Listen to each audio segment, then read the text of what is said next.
Friends, if you are excited to watch the super hit animated movie Incredibles 2 in English, then you should definitely like this video because today we are diving deep into one of the most entertaining superhero adventures of all time. And if you are visiting our channel for the very first time, don't forget to subscribe to our channel so you never miss amazing updates, interesting facts, and detailed movie breakdowns just like this one. In today's video, we are going to talk in detail about Incredibles 2, a film that brought back our favorite superhero family after years of waiting, and when they returned, they came back with double the fun, double the action, and double the excitement. We will discuss what this movie is all about, where you can watch it, and all the fascinating details that make this film so special. You might think you know the movie, but I promise you, by the end of this video, you'll discover some hidden gems and surprising facts that will make you appreciate the film even more. I am also going to give you complete information about where you can watch this movie, whether it's available on OTT platforms or on any satellite channels, so you can enjoy this thrilling adventure from the comfort of your home. Along with that, we will explore the technical side of this film in detail. How was the animation done? How did the filmmakers bring these superhero characters to life with such perfection?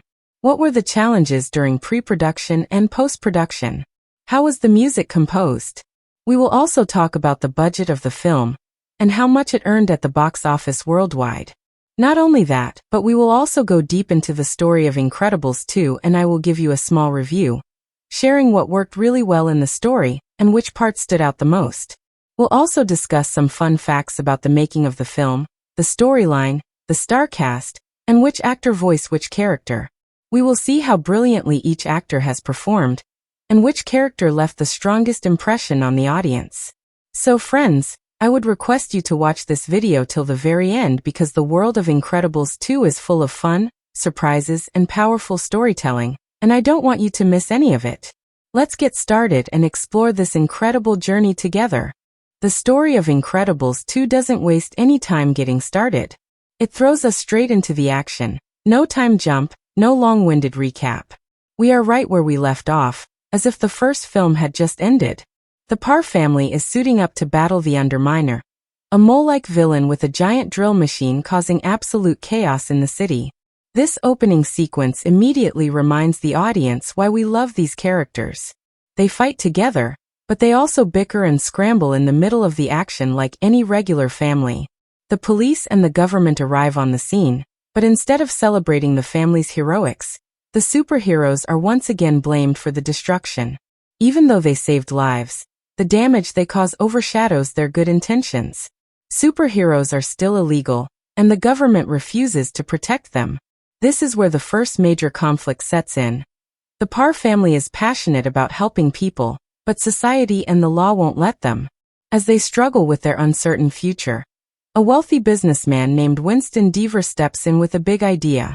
Winston is charismatic and obsessed with bringing superheroes back into public favor. His plan?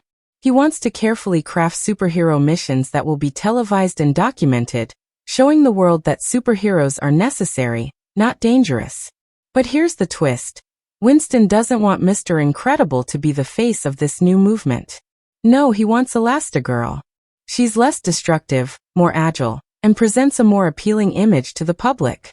And this decision flips the story in such a fun way.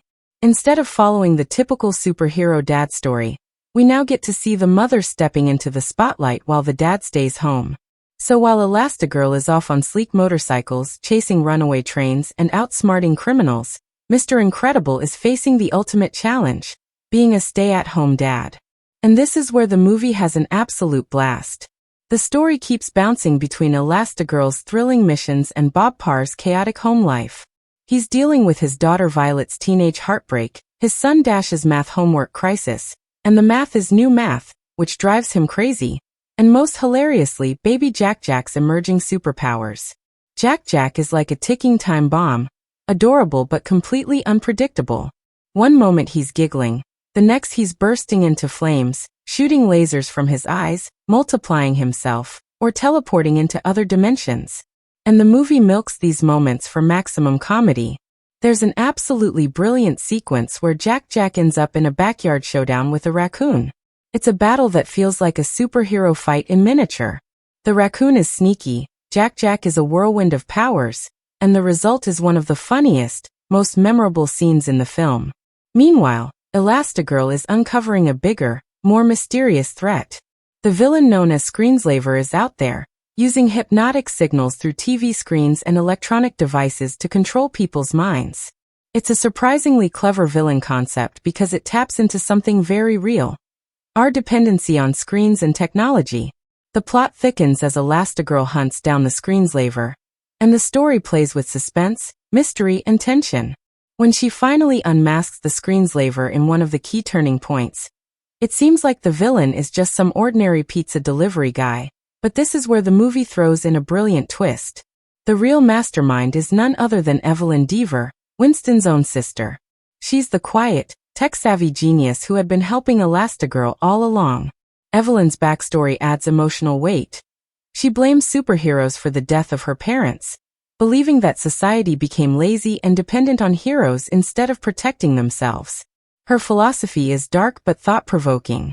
She believes people need to stop relying on heroes and face their problems themselves. She's not just causing chaos for fun. She's on a mission to keep superheroes outlawed forever.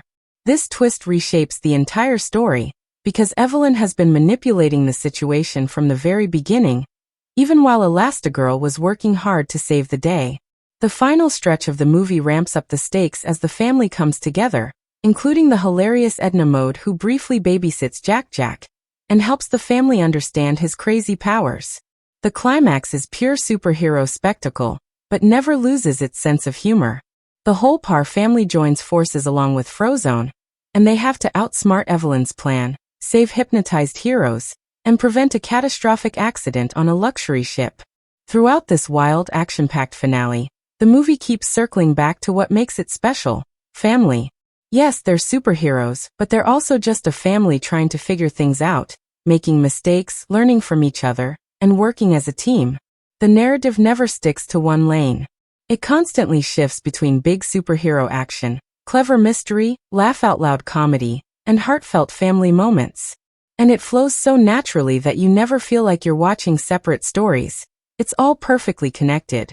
What's especially fun is how Incredibles 2 plays with perspective and expectations. The movie teases us with superhero tropes, then flips them. The mom is the action star. The dad is the overwhelmed, sleep-deprived parent. The baby turns out to be the wild card with unstoppable powers. The villain isn't some larger-than-life monster, but a regular person with complicated emotions and a very human point of view. It's a story that moves quickly but gives you time to enjoy each beat, whether it's an epic fight, a sweet father-daughter moment, or Jack Jack's unstoppable rampage. The story feels alive, always in motion, always surprising, and packed with small, clever details that reward you for paying attention. It's the kind of narrative that keeps you smiling, laughing, and sometimes leaning in with curiosity, because you genuinely don't know what the next moment will bring. It's a ride that feels fresh, fun, and bursting with energy from start to finish. The characters in Incredibles 2 are not just there to look cool in superhero suits or deliver one-liners. They are built with layers, with heart, with insecurities, and with room to grow. What's exciting is how each of them faces challenges that are not just about fighting crime, but about navigating real life. These characters don't simply punch their way through problems. They stumble, they question themselves, and they evolve in ways that feel relatable, even in the middle of all the superhero spectacle. Take Bob Parr, Mr. Incredible, for example. At the start, he's still carrying that classic superhero ego. He's proud, he's competitive, and deep down he believes no one can handle things the way he can. When he's sidelined and Elastigirl takes the spotlight, his pride takes a direct hit. He doesn't throw a tantrum about it, but you can see the struggle on his face. He wants to be the one out there saving the world, but now he's home with the kids, facing battles he never trained for. And that's what makes his character arc so much fun to watch. His journey is messy. He's not naturally good at helping Violet through her teenage heartbreak. He's hilariously out of his depth when Dash needs homework help, especially when the new math confuses him more than a supervillain's death trap ever could.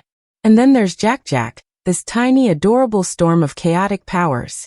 Bob thinks he can muscle his way through this parenting challenge, but the story humbles him. His growth happens in the small moments. When he starts listening to Violet instead of trying to fix things for her. When he admits that he's not perfect. When he finally embraces the absolute joy and exhaustion of being a fully present dad. His transformation isn't about learning a new superpower. It's about becoming emotionally available. About realizing that being a good father might be the greatest hero job of all. Elastigirl, Helen Parr, has one of the most satisfying arcs in the story. In the first movie, she was the glue holding the family together, but she didn't get much time to shine on her own terms. Here, she's not just a supporting figure, she's the star of the superhero comeback. She's out there taking risks, solving mysteries, saving lives, and becoming the public face of a movement to bring superheroes back. What's fascinating is how the story lets her enjoy this new freedom without guilt. She loves her family, but she also loves the adrenaline, the independence, the chance to be something more than just a mother figure. She finds confidence in her leadership and sharp instincts. Helen doesn't just stretch physically, she stretches her own understanding of what she can be. The story respects that balance. She never has to choose between being a superhero and being a mom. She can be both. And through her arc, she becomes a symbol of personal empowerment, showing that women don't have to step aside in the superhero world. Her dynamic with Winston Deavor is especially interesting because it's a clash of two powerful women with completely different worldviews. Their conflict isn't just about good versus evil. It's about trust, about responsibility, about how much power individuals should have in shaping society. Violet Parr's growth is beautifully written. In the first film, she was almost invisible, literally and emotionally. She wanted to hide. But here, she's stepping into her own identity. The heartbreak she experiences when her crush is erased from her life feels like the biggest tragedy to her teenage heart. And the way she lashes out at her dad for ruining everything is such an honest portrayal of teenage emotions. Violet's arc is about more than just getting the boy. It's about learning to control her powers, to trust herself, to become visible and assertive in both her family and her world. She's awkward, she's frustrated, she's fierce, and the audience gets to see her find her own voice. Parr, on the other hand, is still the embodiment of pure, relentless energy. He doesn't slow down, he doesn't overthink, and he's all about action. But Dash's growth comes from his interactions with the rest of the family. He wants to help, he wants to be in the fight, and his relationship with Bob is like a mini adventure in itself. Dash is constantly bouncing off the walls, dragging his dad into wild situations, and his storyline adds a lot of lightness and humor. He doesn't have the same emotional weight as Violet or Bob, but he's crucial to the family dynamic, always pushing the action forward, and reminding everyone how much fun it is to just be a kid with powers. And then there's Jack Jack, who is honestly a scene stealer. His character explodes in this film, literally, in some cases. Jack Jack doesn't grow in the typical sense because he's still a baby, but the way his powers keep surprising the family forces everyone else to grow around him. His powers pop up at the worst times and in the craziest ways, but those chaotic moments push Bob to be more patient, push Edna Mode to create new technology, and push the family to work together more closely. Jack Jack is like this unpredictable spark that shakes up the entire family rhythm, and every time he's on screen, something hilarious or unexpected happens. He doesn't need a complex emotional arc. His very existence is the catalyst that drives so much of the character development around him. Frozone is the steady, cool friend who's always ready to jump in when the family needs backup. He doesn't have his own dramatic journey, but his unwavering support adds a lot of depth to the Parr family story. He's the friend who never disappears when things get tough. Frozone's presence reminds us that family isn't always just about blood. It's about who shows up for you, who's got your back, and who's willing to slide into battle on a trail of ice when the situation gets out of hand. Edna Mode is in a league of her own. She's not just the genius designer, she's an icon. In this film, she has fewer scenes but they are pure gold. Her interactions with Jack Jack create one of the most delightful subplots in the movie. Watching her go from slightly annoyed babysitter to totally enamored scientist as she studies Jack Jack's powers is both hilarious and heartwarming. Edna doesn't change much. She's already perfect, but her openness to helping Bob and her instant bond with Jack Jack show that even the most independent characters can find joy in connection. Evelyn Deavor is perhaps one of the most interesting characters because her motivations are so personal and so grounded in her past. She's not just twirling her villain mustache. Her reasons make sense in a twisted way. She's not wrong to think that people can become too dependent on superheroes. Her belief that humans need to save themselves, not wait for heroes, comes from a tragic event that shaped her entire philosophy.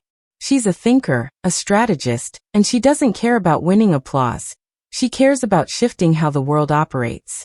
The story lets her be complex. She's not evil for the sake of it. She's broken, disappointed in humanity, and convinced she's doing the right thing by forcing society to stand on its own. What ties all these characters together is their relationships. The Parr family's arguments, their laughter, their shared meals, their chaotic mornings, they feel real. They're not just a superhero team. They're a family who's trying to juggle superpowers, school plays, crushes, parenting meltdowns, and high-speed chases all at once. The performances in Incredibles 2 are a masterclass in voice acting, where every actor doesn't just recite lines. They infuse their characters with layers of life, heart, humor, and that rare spark that makes animated figures feel like fully breathing people.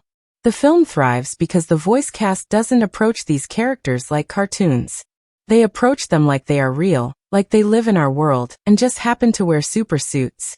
This sincerity, this depth, this commitment from each performer is what elevates the entire movie and makes it such a joy to experience. Let's begin with Craig T. Nelson, the unmistakable voice of Bob Parr, also known as Mr. Incredible. His performance is a beautiful balancing act. He has to be a powerhouse superhero and a sleep-deprived, overwhelmed stay-at-home dad, all in the same breath. Craig's delivery captures every shade of Bob's personality. When Bob is showing off his strength, Craig gives him that deep, booming confidence you'd expect from a hero. But then, as soon as Bob is left alone with the kids, Craig masterfully shifts gears. Suddenly, we hear panic in his voice, exhaustion creeping in. A man slowly unraveling as he battles the mysterious forces of math homework and sleepless nights. It's hilarious because Craig doesn't play it as slapstick. He plays it like Bob truly believes these are the toughest challenges he's ever faced. When Bob proudly watches his kids step into their own power, Craig's voice softens, carries weight, and lets you feel the pride without needing a single dramatic speech. It's in the tone, the rhythm, the pauses. He's not just saying the words, he's living the emotions. Holly Hunter as Helen Parr, Elastigirl, is electric. Holly has this unmistakable voice that's warm and flexible, and she uses every ounce of it to create a Helen who is confident, sharp, and deeply independent.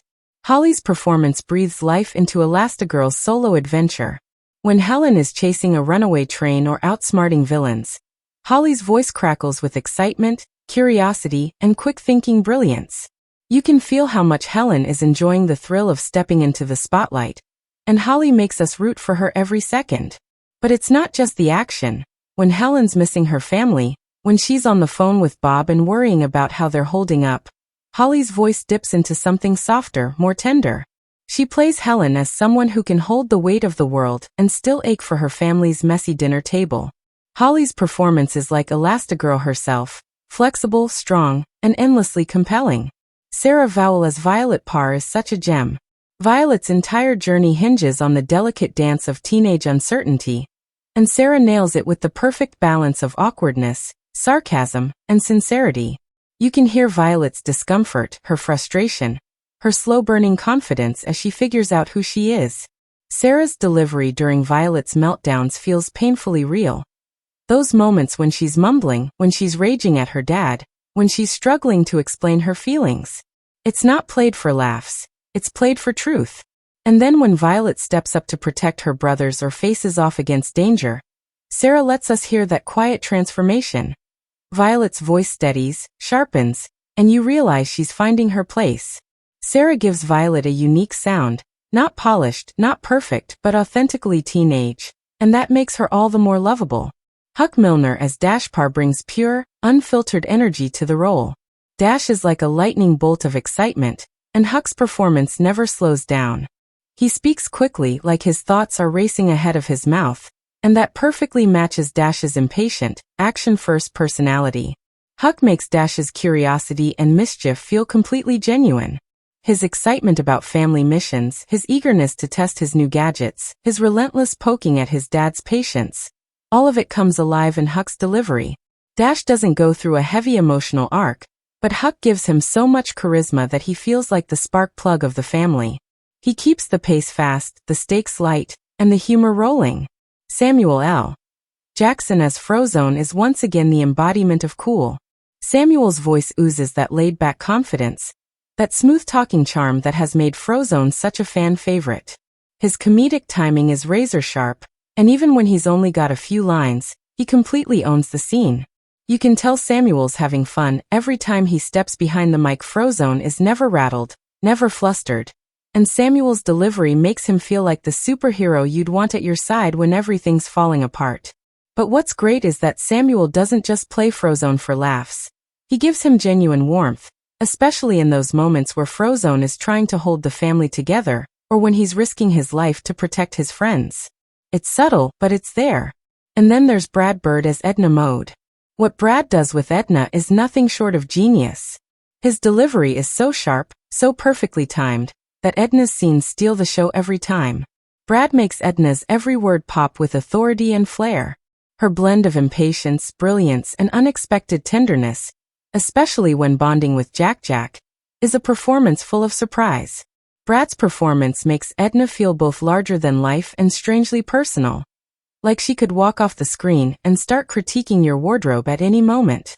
The fact that the director himself voices such an iconic character and absolutely nails it is just one of those beautiful quirks that makes the Incredibles universe shine. Bob Odenkirk as Winston Deavor is a bundle of positive energy. His voice is like a constant sales pitch but with heart.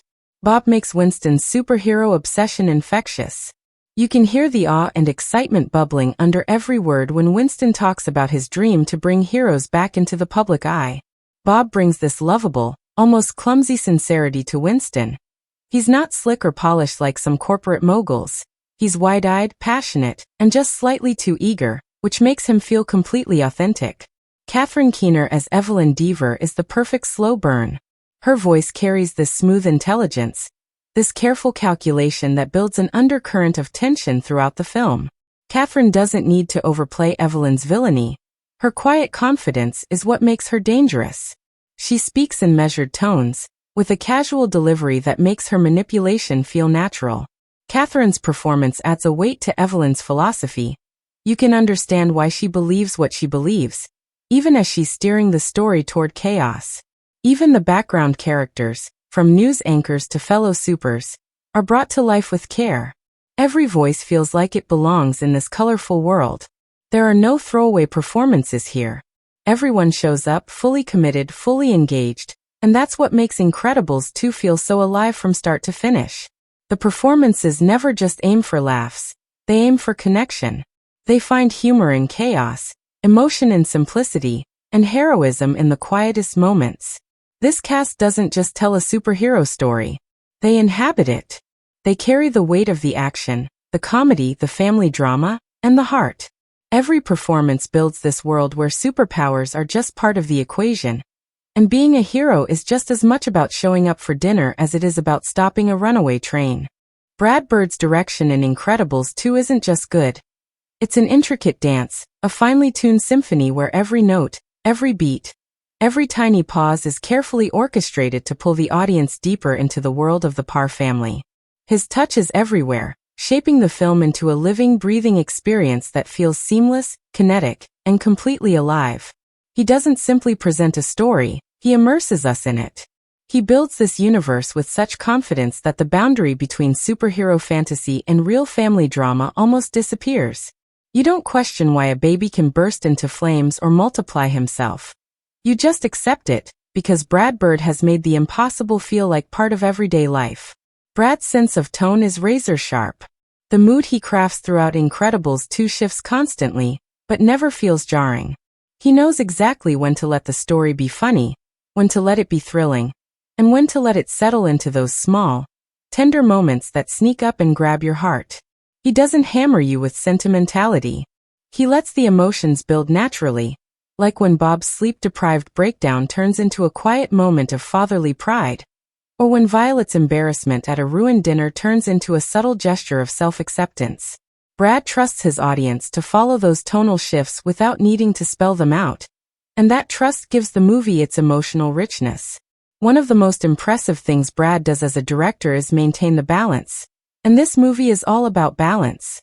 He's balancing huge, world-saving superhero missions with the smallest, most personal struggles, like bedtime stories and math homework.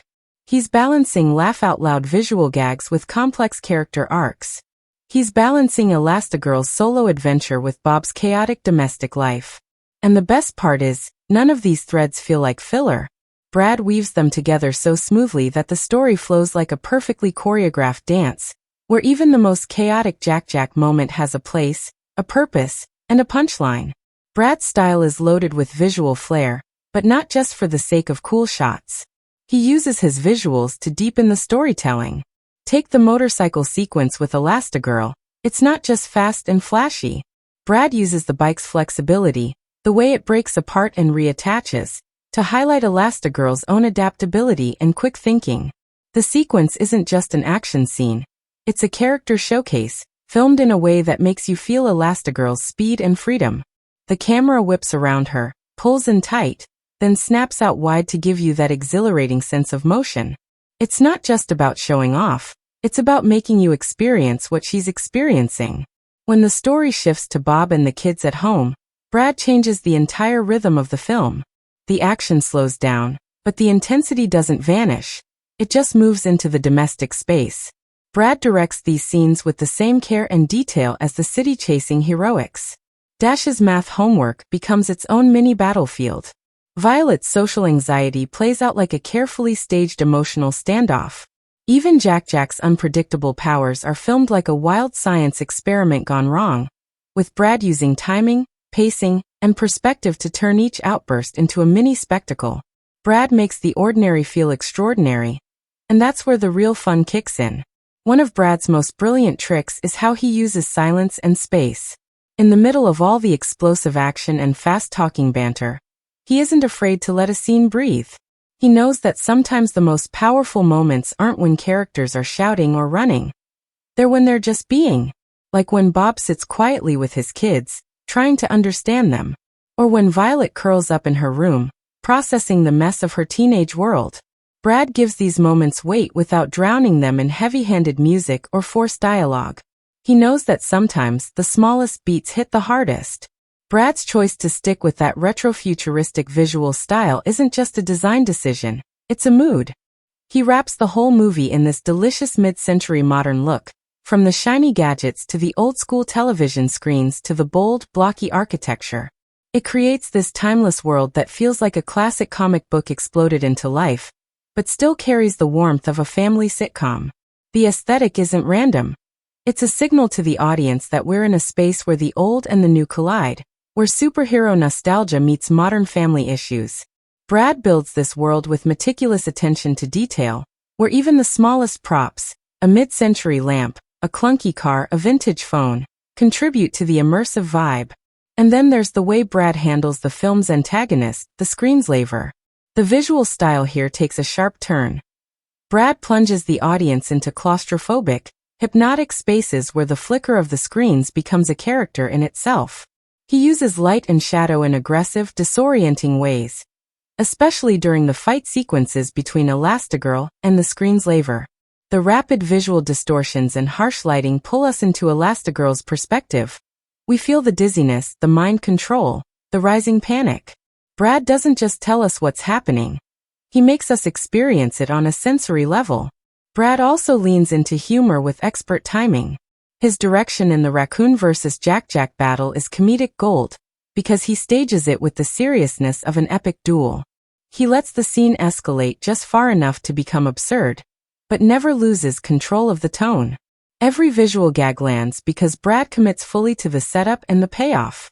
He gives the raccoon just enough personality to make it feel like a worthy opponent without turning it into a cartoon caricature. The genius here is that Brad directs even the most ridiculous moments with sincerity, and that's what makes them so funny. Even the way Brad directs group scenes shows his mastery of visual storytelling. When the family is working together, he frames them in ways that emphasize their connections. Their overlapping dialogue, their synchronized movements, their chaotic but unified energy. When they're struggling, when they're out of sync, Brad subtly separates them in the frame, isolating characters to visually show their emotional distance. These are choices that you feel more than you consciously notice, but they shape the mood and emotional pull of the film in powerful ways. Brad's direction isn't about loud declarations. It's about crafting a rhythm that feels natural and alive. He keeps the momentum surging without ever making the film feel rushed. He knows when to linger on a look, when to chase the thrill, and when to step back and let the characters drive the scene. His fingerprints are on every moment, from the bold action choreography to the quiet flicker of Violet's invisible force field. Brad Bird doesn't just direct Incredibles 2. He breathes life into it, infusing it with humor, heart, and a constant pulse that never lets go. The cinematography in Incredibles 2 doesn't just capture scenes. It engineers an experience. Every camera movement, every choice of framing, every flash of light feels meticulously designed to pull the audience deeper into this vibrant, pulsing world of superheroes who are as much about laundry and teenage drama as they are about saving cities. It's easy to think animation doesn't have cinematography, in the traditional sense, but Incredibles 2 treats the virtual camera as seriously as any live-action film, using it not just to show action, but to shape mood, build emotion, and even deliver punchlines in a way that feels thrillingly alive. One of the things that makes the cinematography here so exciting is how it moves. This is not a static film. The camera zips, twists, tilts, dives, hovers. It's in constant motion, especially during the superhero sequences. Take the motorcycle chase scene with Elastigirl. The camera sticks right beside her like a loyal sidekick, weaving through tight alleyways, slipping under buses, swinging up and around skyscrapers as Elastigirl's superbike splits apart and reattaches mid-flight. It's not just about following the action, it's about putting us inside it. The camera is practically breathing with her, reacting to her speed, flexing with every rubber band stretch of her body. It's exhilarating because the camera feels like it's riding that bike too, clinging on for dear life. But this film isn't just about big, flashy set pieces. It's about the small moments too, and that's where the cinematography really shines in unexpected ways. When Bob is struggling with parenting, nights where he's buried under math homework, mornings where he's barely functioning after zero sleep, the camera creeps in close. It lets us sit with him, lets us see the exhaustion in his slumped shoulders, lets us feel the frustration and desperation in his quiet battles with algebra and baby tantrums. The camera angles during these moments feel intimate, almost like we're a fly on the wall, watching the real work of a superhero dad unfold in his bathrobe with a cup of cold coffee. Lighting plays a clever role in shifting the atmosphere throughout the film. The family home is often bathed in warm, soft lighting, gentle yellows and cozy afternoon glows that make the house feel like a safe, comforting place even when it's being torn apart by Jack Jack's powers. But as soon as the stakes rise, when stress creeps in, the lighting subtly shifts. Shadows become a little deeper, colors grow sharper, especially in scenes where Bob is overwhelmed by his new role as the stay-at-home parent. The light isn't just illuminating the room. It's quietly telling us how these characters are feeling. In the family's quiet moments, you'll notice the camera often pulls back just enough to give them breathing room. But when things start spiraling out of control, the shots become tighter, almost claustrophobic, as if the house itself is closing in on them. One of the boldest visual shifts happens whenever the screenslaver is involved. Suddenly, the lighting goes harsh and aggressive. The flickering of hypnotic screens isn't just a story detail.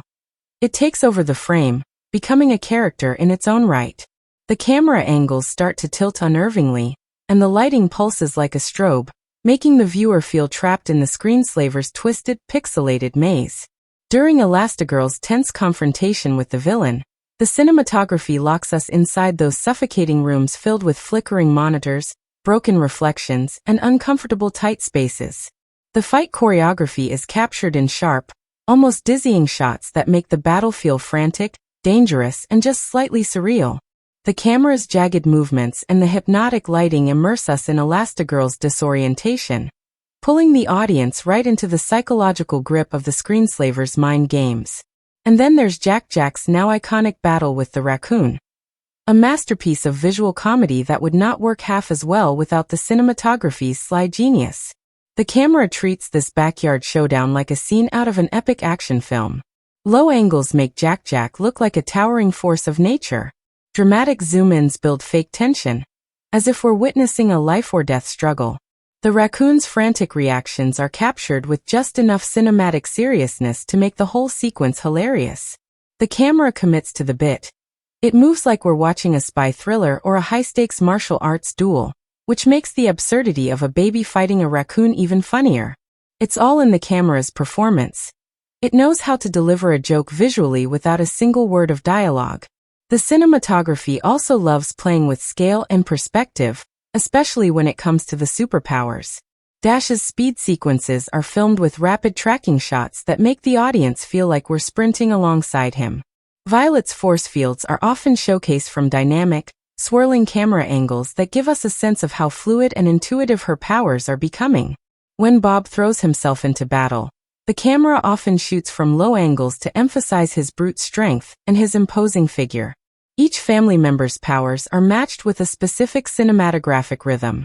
Dash's shots are quick and jittery, Violet's are fluid and sweeping, Bob's are solid and heavy, and Elastigirl's are elastic and flexible, always stretching the frame just like she stretches herself.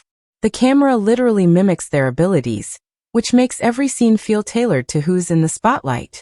There's also a fantastic use of wide shots when the whole family fights together.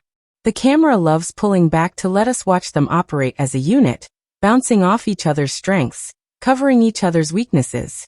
These ensemble shots are carefully choreographed to let the viewer's eye travel naturally across the frame, following the handoffs between characters without losing the kinetic energy of the moment.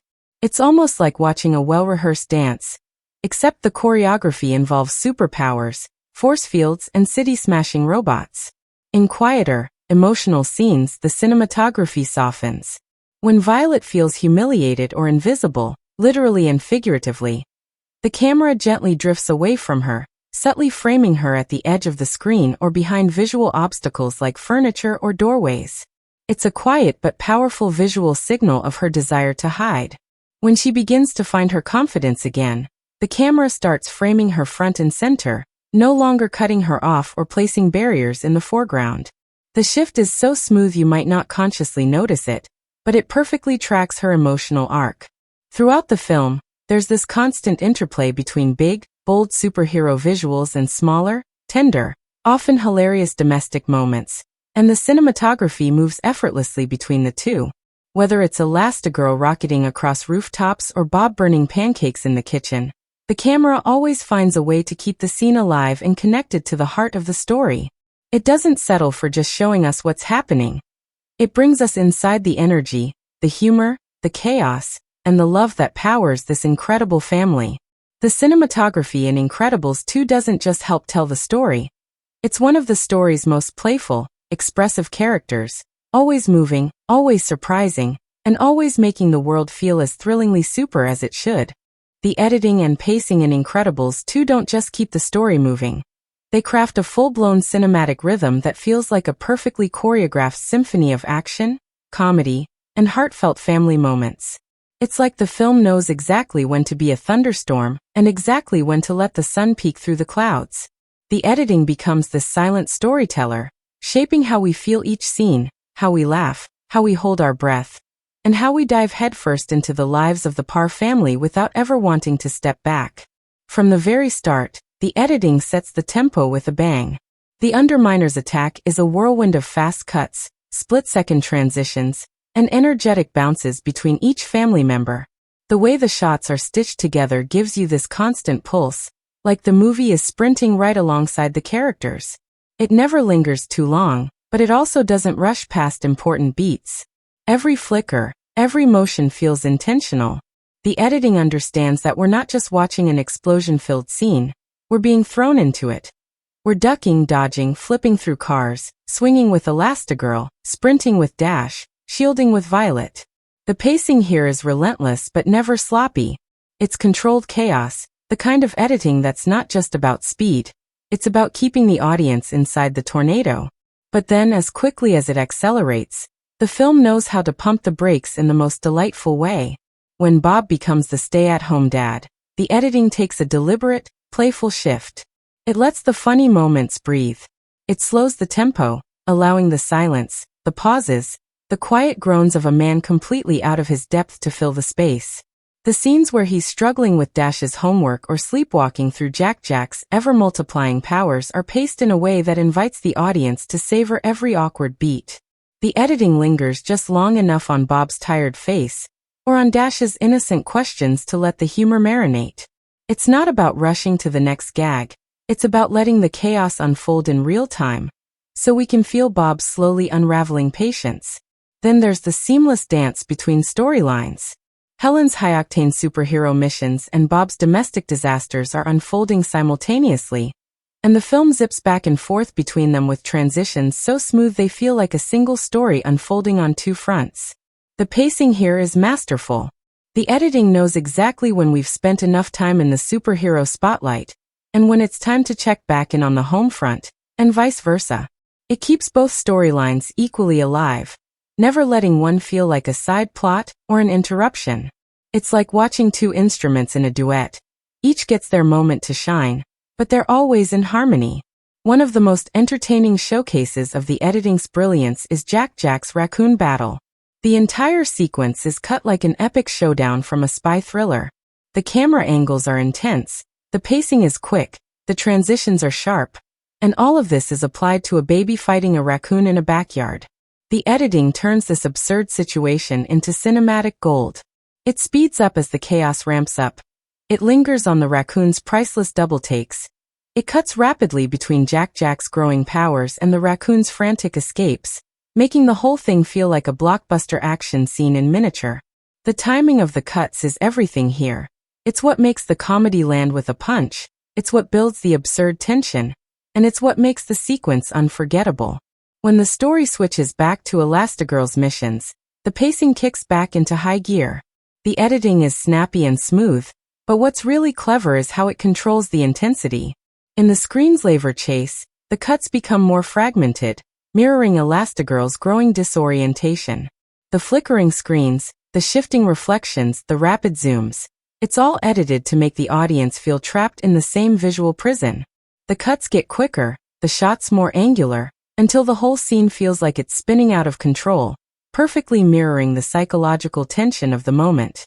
The editing isn't just telling the story, it's letting us experience the panic, the urgency, the fear right alongside Elastigirl. The editing also shows restraint in emotional moments. Violet's storyline is a great example of how the film uses pacing to quietly build character depth. When Violet feels humiliated or invisible, the edits slow down. The transitions soften, giving us time to sit with her awkward silences, her frustrated glances, her moments of teenage vulnerability. The film doesn't cut away too quickly from her discomfort. It lets those feelings settle, lets us feel the weight of them.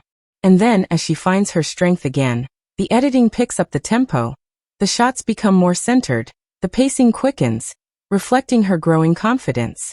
These shifts in pacing are subtle, but they're incredibly effective in tracking her emotional journey. The final act is where the editing goes full superhero symphony.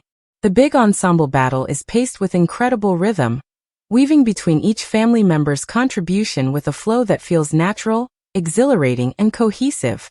The editing makes sure each superpower gets its spotlight. Dash's speed, Violet's force fields, Elastigirl's acrobatics, Bob's brute strength, and Jack Jack's unpredictable chaos. The cuts glide from one to the next with perfect timing, making the action feel like a family relay race where each member hands off the baton seamlessly. There's never a moment where the action feels crowded or rushed, despite the high stakes and rapid tempo. The editing gives each beat enough space to land, then whisks us off to the next with infectious energy. Even the transition out of the final battle is handled with the same precision. The pacing slows just enough to let the emotional payoff resonate. The film doesn't yank us straight to the credits. It lets the family breathe, lets the audience bask in the afterglow of victory, lets the story settle before gently wrapping things up. The editing respects the rhythm of the story, understanding when to explode with energy and when to ease into quieter, more heartfelt moments. Throughout the entire film, The editing is like the film's heartbeat, steady, pulsing, rising and falling in perfect sync with the story's emotions. It doesn't just move us from scene to scene. It plays with tempo, with silence, with the speed of thought and the pace of a laugh. It crafts tension, enhances comedy, fuels adrenaline, and stitches together the multiple storylines into a seamless, exciting ride. It's not just about keeping things moving. It's about moving us at the exact right speed at the exact right time, and Incredibles 2 absolutely nails it from start to finish. The soundtrack and score of Incredibles 2 don't simply accompany the story. They practically perform alongside the characters. Michael Giacchino's music is a character in its own right, sliding into scenes with style, energy, and a kind of cheeky confidence that's impossible to resist. From the first blast of brass to the final triumphant note, the score grabs you by the hand and whisks you through this high-octane superhero world with the swagger of a vintage spy film that's somehow been tailor-made for a suburban family with extraordinary powers. What's so brilliant about the music is that it instantly re-establishes the vibe of the first film without feeling like it's stuck in the past. That iconic jazzy superhero theme from the original is back, but this time it's sharper, faster, and layered with even more personality. Giacchino doesn't just replay old hits. He reinvents them, adding fresh rhythms and playful twists that make the score feel like it's grown up alongside the Parr family. The music carries a sense of familiarity, like a trusted friend, but it also surprises you with bold flourishes and unexpected turns that keep your ears on their toes. Right from the opening battle with the Underminer, the music wastes no time setting the pace. The brass punches in, the percussion sprints alongside the action, and the whole thing comes alive with a pulsing, relentless energy. It's not just action music, it's Incredibles action music, the kind that knows how to wink at you while it's blowing up buildings. The timing of the musical accents matches the rhythm of punches, the whoosh of super speed, the stretch of Elastigirl's limbs. It's almost like the instruments themselves are part of the fight choreography. You can feel the horns leaping when Dash zooms across the street. You can hear the drums crashing when Bob slams into a villain. And you can catch those quick, slick cymbal shimmers when Violet vanishes and reappears. But the soundtrack isn't just about delivering brass-heavy superhero anthems. It knows when to switch gears and settle into the quirks and charms of family life. When Bob is home struggling to balance parenting and sleep deprivation, the music tiptoes into scenes with a kind of playful mischief. It's like the score is gently teasing him, adding a soft bounce to his domestic chaos. There's something hilariously perfect about the way the music dances through these moments, following him as he trips over toys, burns pancakes, and wrestles with Dash's mind-bending math homework. The playful rhythm turns his exhaustion into comedy gold, almost as if the instruments themselves are saying, "Good luck, buddy. You're going to need it." The musical treatment of Jack Jack's scenes is pure genius. His unpredictable powers are matched by equally unpredictable musical swings. One moment the score is soft and curious, as if watching a baby explore the world for the first time. And then bam! A sudden explosion of wild, energetic notes that tumble over each other as Jack Jack bursts into flames, multiplies, or shoots lasers from his eyes. The raccoon battle is where the score really lets loose, turning what could have been a simple gag into a full-blown symphonic showdown. The music shifts gears on a dime, from sneaky spy rhythms to epic chase beats to comically over-the-top battle cues, making the entire scene feel like it belongs in a James Bond film, but starring a diaper-clad baby with a cookie obsession. Elastigirl's solo missions get their own musical flair, too. Her motorcycle chase is a standout not just because of the visuals, but because the music syncs with every split-second decision she makes. The score is quick and nimble, mirroring her flexibility and sharp instincts. As she zips through traffic, soars over rooftops, and splits her bike in half to dodge obstacles, the soundtrack slides and spins right alongside her. There's a cool, jazzy sophistication to her music that sets her apart from the rest of the family in these moments, almost like the score is telling us, she's got this. But even then, there's always a playful edge to it, reminding us that the Incredibles world is never too serious to have a little fun. And then we come to the Screenslaver scenes. This is where Giacchino proves that silence and subtlety can be just as powerful as bold brass. When Elastigirl tracks down the Screenslaver, the music doesn't blast us with loud cues. Instead, it creeps in with an eerie, almost hypnotic rhythm. Sometimes it fades almost completely, letting the buzzing of the fluorescent lights or the ticking of machinery dominate the soundscape. That careful use of near silence pulls us into Elastigirl's tense, claustrophobic headspace, making the scene feel unnervingly real. When the music finally ramps up again, it hits like a shock to the system, amplifying the chase and heightening the stakes without ever drowning out the raw tension of the moment. Throughout the film, Giacchino cleverly plays with recurring motifs, little musical phrases that sneak into different parts of the story. The signature Incredibles fanfare appears at just the right moments, not overused but always perfectly timed to spark that surge of excitement. And then there are subtle echoes of Violet's soft, searching melody that pop up when she's grappling with her teenage struggles, or those light, staccato notes that shadow Dash's frantic energy. The score weaves these motifs in and out like musical threads, creating a tapestry that ties the whole film together without ever feeling repetitive. The way the score handles transitions is another unsung hero of the soundtrack. As the story shifts between the action-packed world of Elastigirl and the chaotic home life of Bob and the kids, the music guides us smoothly from one vibe to another. It never feels jarring. It's as if the score has this secret ability to adjust its posture, sitting upright and ready for action 1 minute, slouching into playful rhythms the next, then shifting into suspenseful stillness without missing a beat. The climactic final battle is where the soundtrack goes absolutely full throttle. The brass blares, the percussion races, and the score swells with layers of instruments all stacking on top of each other, creating this thrilling, almost celebratory sound that carries the family through their ultimate team-up. But what's beautiful is that even in these big moments, the score never drowns out the emotional core. The music lifts the scene without overpowering it. It's like Giacchino's score knows its role, to cheer the family on, to elevate their victories, but to always let them lead the dance. Even as the story winds down, the music carries us gently back to earth. The triumphant fanfare softens into a more relaxed groove, the big bold notes giving way to warm, familiar rhythms that remind us we've just spent time with a family, not just a superhero team. The final notes don't slam the door shut. They leave it slightly ajar, a musical invitation that says, "Don't worry, there's more adventure ahead." The soundtrack of Incredibles 2 isn't just something you hear. It's something you feel moving through every scene. It's cheeky, it's thrilling, it's emotional, it's occasionally mischievous, and it's always right where it needs to be.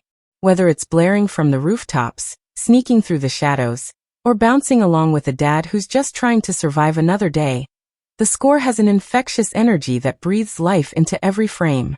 Incredibles 2 might zoom by with super speed, but when you pause and really dive into what the film is saying beneath all the wild action, you'll find a treasure chest of thoughtful, layered themes that keep the story buzzing with meaning.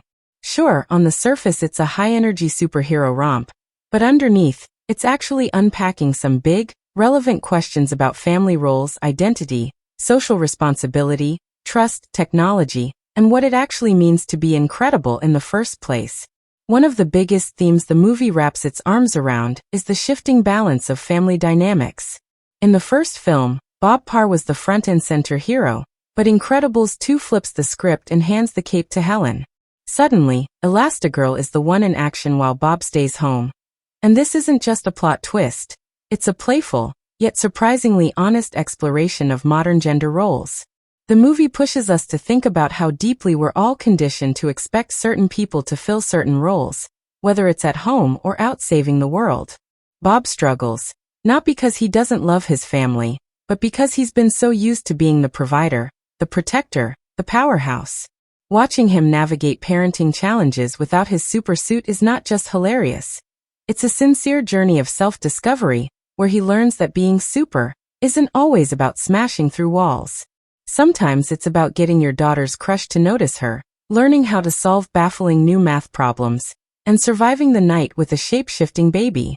Through this, the movie suggests that heroism comes in many forms, and that supporting your family, whether you're in the battlefield or in the kitchen, is equally worthy of celebration. The film is also quietly but confidently pushing back against outdated ideas about who gets to be in the spotlight. Helen's storyline isn't just about catching villains. It's about proving to the world and maybe to herself that she doesn't have to choose between being a mom and being a superhero. she can be both, and she can be incredible at both. The movie doesn't make a big speech about feminism or gender equality. It simply shows Helen being excellent at what she does, and in doing so, it challenges the audience to question why anyone would have ever doubted her. Violet's journey is another beautifully crafted layer that speaks to teenage identity, insecurity, and the overwhelming pressure of trying to fit in. Violet has the power to disappear, and that's such a perfect metaphor for how many teenagers feel. Wanting to be seen, but also wanting to vanish when things get complicated or embarrassing. Her powers aren't just flashy, they're an extension of her emotional world. When she's confident, she's visible. When she's hurting, she fades into the background. The movie gives her the space to wrestle with those feelings in a way that feels authentic, not rushed, not forced, and it celebrates her when she finally steps into her own strength. Then you've got Dash, whose boundless energy and frustration at being sidelined tap into that classic childhood theme of wanting to prove yourself. Dash is all go go go, and while his role is often comedic, there's a subtle point tucked into his arc. Kids want to contribute, to matter, to be seen as capable. The way Bob learns to trust Dash with more responsibility, and the way Dash thrives when given that trust, highlights this idea that sometimes kids just need a little space to show what they can do. Of course, we can't talk about themes without circling back to Jack Jack, who is basically a walking metaphor for life's beautiful unpredictability. His rapidly evolving powers mirror the roller coaster of early childhood, where one day your baby's giggling sweetly, and the next they're turning your living room into a disaster zone. Jack Jack represents the unexpected, the chaotic, the parts of life that can't be scheduled, predicted, or controlled. Through him, the film reminds us that sometimes, you just have to let go, embrace the mess, and find joy in the surprise. On a societal level, Incredibles 2 dives into the tricky world of public perception and personal accountability. The whole superhero legality debate isn't just background noise, it's a smart way to ask, who gets to decide what's right? The world in the movie isn't sure whether superheroes should be celebrated or banned, whether their actions are heroic or reckless, and this mirrors real-life debates about power, responsibility, and the blurry lines between doing good and causing unintended harm. The film pokes at this theme without lecturing, instead weaving it through Winston Deavor's campaign, and the public's changing attitude towards the Parr family. And then there's Screenslaver, who isn't just there to throw monologues and hypnosis goggles. His entire philosophy taps into one of the most thought-provoking themes in the movie: society's obsession with screens. He argues that people have become spectators of life rather than participants, sitting passively while watching others do amazing things instead of stepping up themselves. This theme feels eerily close to home in our world of endless scrolling, binge-watching, and living life through second-hand experiences. It's a surprisingly sharp commentary tucked inside a family-friendly superhero adventure. The film doesn't beat you over the head with it, but it leaves you with this tiny, lingering question. Are we spending too much time watching, and not enough time doing?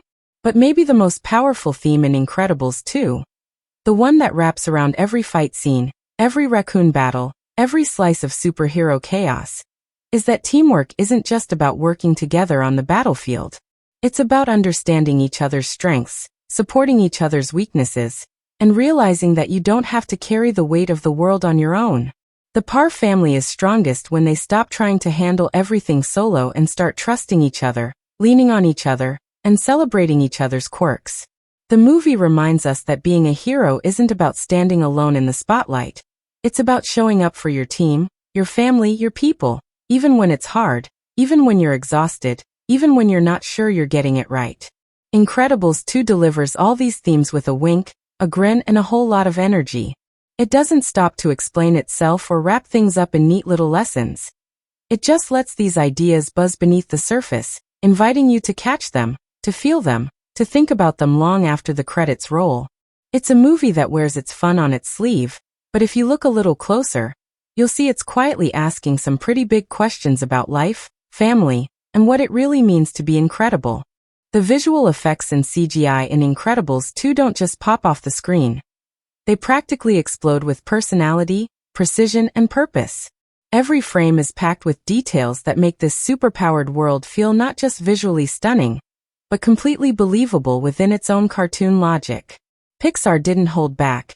They went all in to ensure that the CGI wasn't just window dressing, but the very heartbeat of the film's energy, humor, and emotional impact. The magic here is how seamlessly the visual effects are woven into the world, so instead of noticing the effects as effects, you just get swept up in the action, the comedy, and the rhythm of this lively universe. Take Elastigirl's chase scenes, for example. Her stretching powers are not just visual tricks, they are the very fabric of how her character moves through the story. The way she slingshots her motorcycle through tight corners, stretches between speeding trains, and flings herself across buildings is handled with such fluidity that you can feel the tension and recoil in every movement. The CGI doesn't just show her stretching, it gives her flexibility, weight, and elasticity, like her body is genuinely pushing against the physics of the world. Every snapback and every elongated leap feels tangible, as if you could measure the stretch like a real rubber band snapping back into place. The visual storytelling here is so precise that the effects become an extension of her character's resourcefulness and agility, not just a superpower. Dash's super speed is another visual playground where Pixar's CGI really flexes. Dash zips across streets, splashes through water, and circles around obstacles with kinetic energy that never turns into a blurry mess. His speed has structure. There's a careful balance between fast-paced excitement and visual clarity, so you can always track where he is and what he's doing. Pixar adds just the right amount of motion blur, dust trails, and environmental ripple effects to make his speed feel thrilling but still readable. It's a great example of how CGI, when done thoughtfully, doesn't just serve spectacle, it keeps the audience grounded in the scene. Violet's invisibility and force fields are another arena where the visual effects really shine.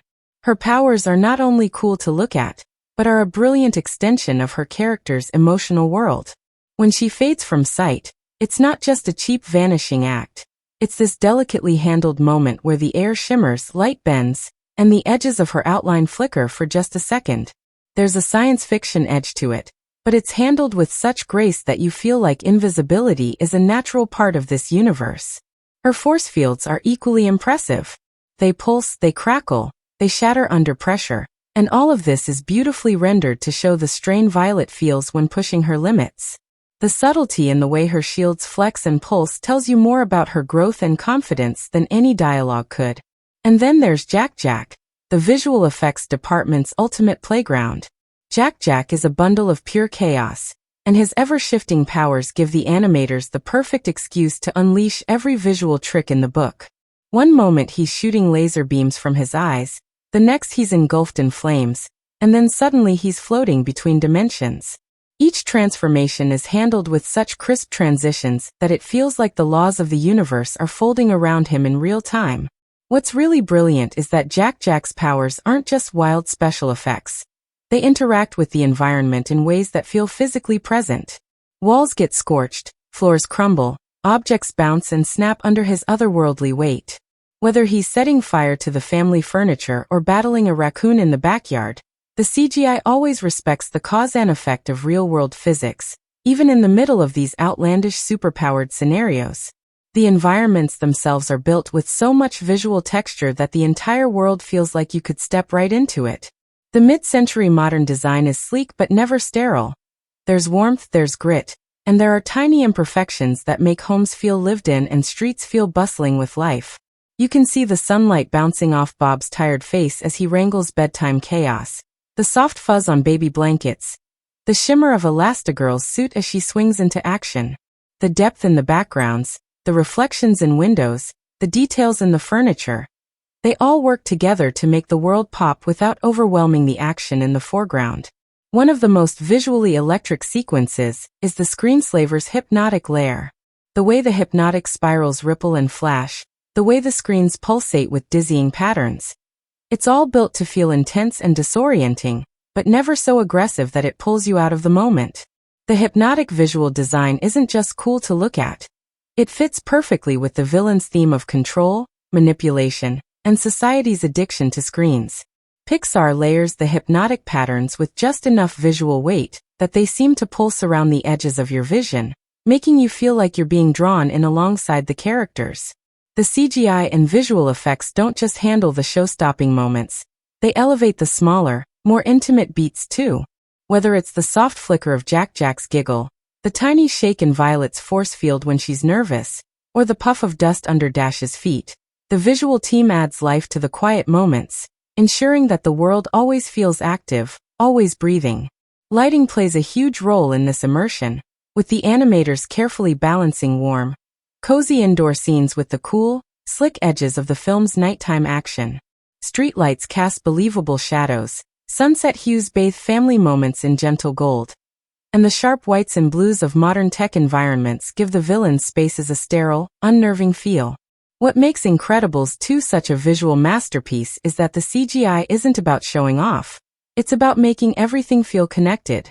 The powers, the characters, the environments, they all move, collide, and react in ways that feel authentic to the world Pixar has built. Every frame is crafted with a sense of weight, energy, and consequence. The CGI is not just a layer on top of the story, it is the story. It carries the humor, the chaos, the emotion, and the family dynamic all at once, wrapping it in a glossy, high-energy, beautifully stylized package that feels cohesive from beginning to end. The visual effects in CGI don't just serve the action. They serve the heart, and that's what makes them so unforgettable. The set design and locations in Incredibles 2 aren't just spaces where things happen.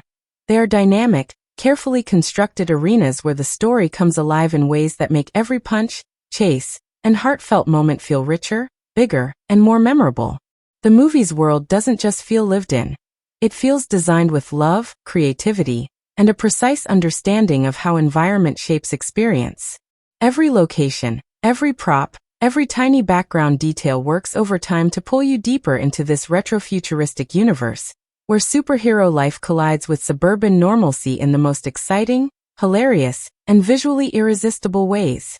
Let's start with the Parr family's house, which isn't just a cool mid-century mansion, it's a narrative playground. This isn't some static backdrop that sits quietly while the action unfolds. No, this house is practically a character in its own right. Its wide-open spaces, towering glass windows, sweeping staircases, and jaw-dropping water features create a sense of luxury. But what's so brilliant is how the set constantly interacts with the chaos of the Parr family's daily life. The living room turns into a training ground, the kitchen becomes a battlefield for Jack Jack's snack-fueled outbursts, and the backyard transforms into a superhero testing zone. The home's beautiful, minimalist design contrasts hilariously with the constant messiness of family life. There's juice flying, furniture toppling, and Elastigirl's arms stretching across entire rooms just to keep things in order. The sleek lines and expensive decor almost seem to groan under the weight of the family's energy, which is exactly what makes the whole setup so fun to watch. The house is not just a location. It's a visual metaphor for how the Parrs are always teetering on the edge of total domestic collapse while trying to save the world. And then there's DevTech's headquarters, a pristine fortress of corporate efficiency that's a world apart from the family's chaotic home. The tall, gleaming walls, shiny surfaces, and wide, echoing hallways give the place a cold, calculated vibe that perfectly matches the idea of superheroes being put under the corporate microscope. The sharp angles and strict symmetry make the building feel like a machine, a place that values precision over personality. But what's great is how the Parrs never quite fit into this structured environment. Bob bumbles through the sleek hallways looking completely out of place, while Elastigirl's nimble, dynamic presence brings a spark of life to the building's rigid design. The setting here isn't just for show.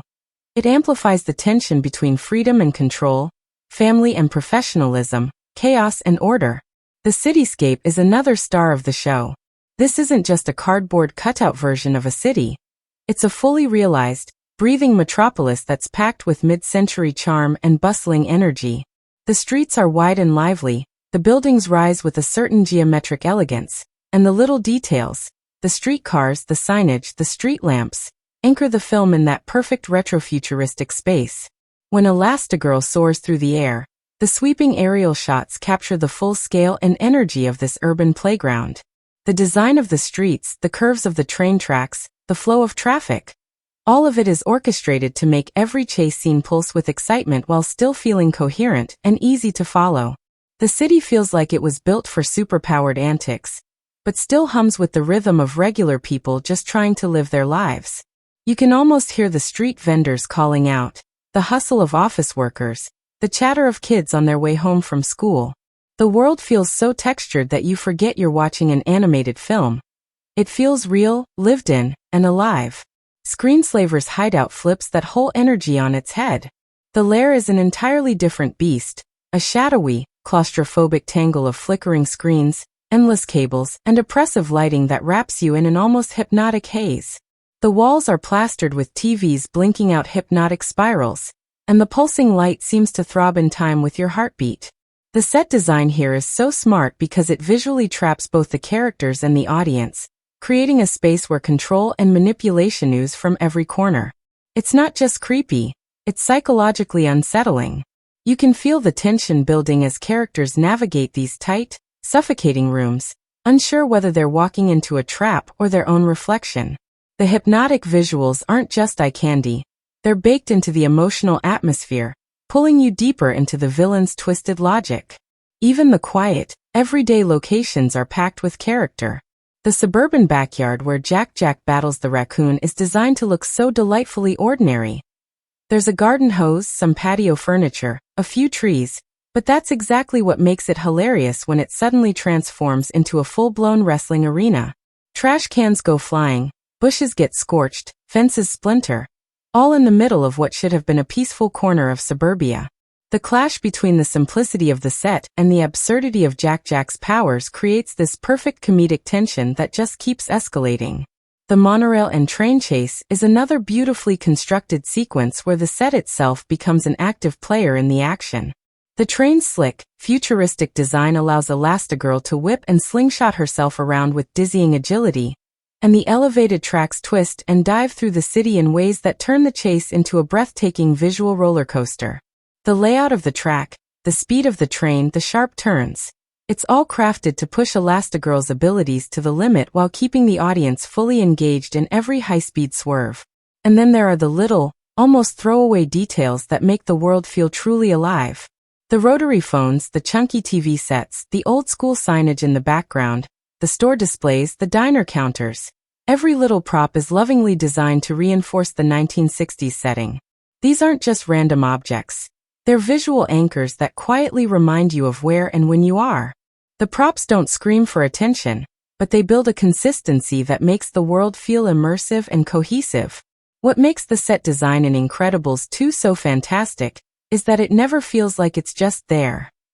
The locations aren't simply places where the characters stand.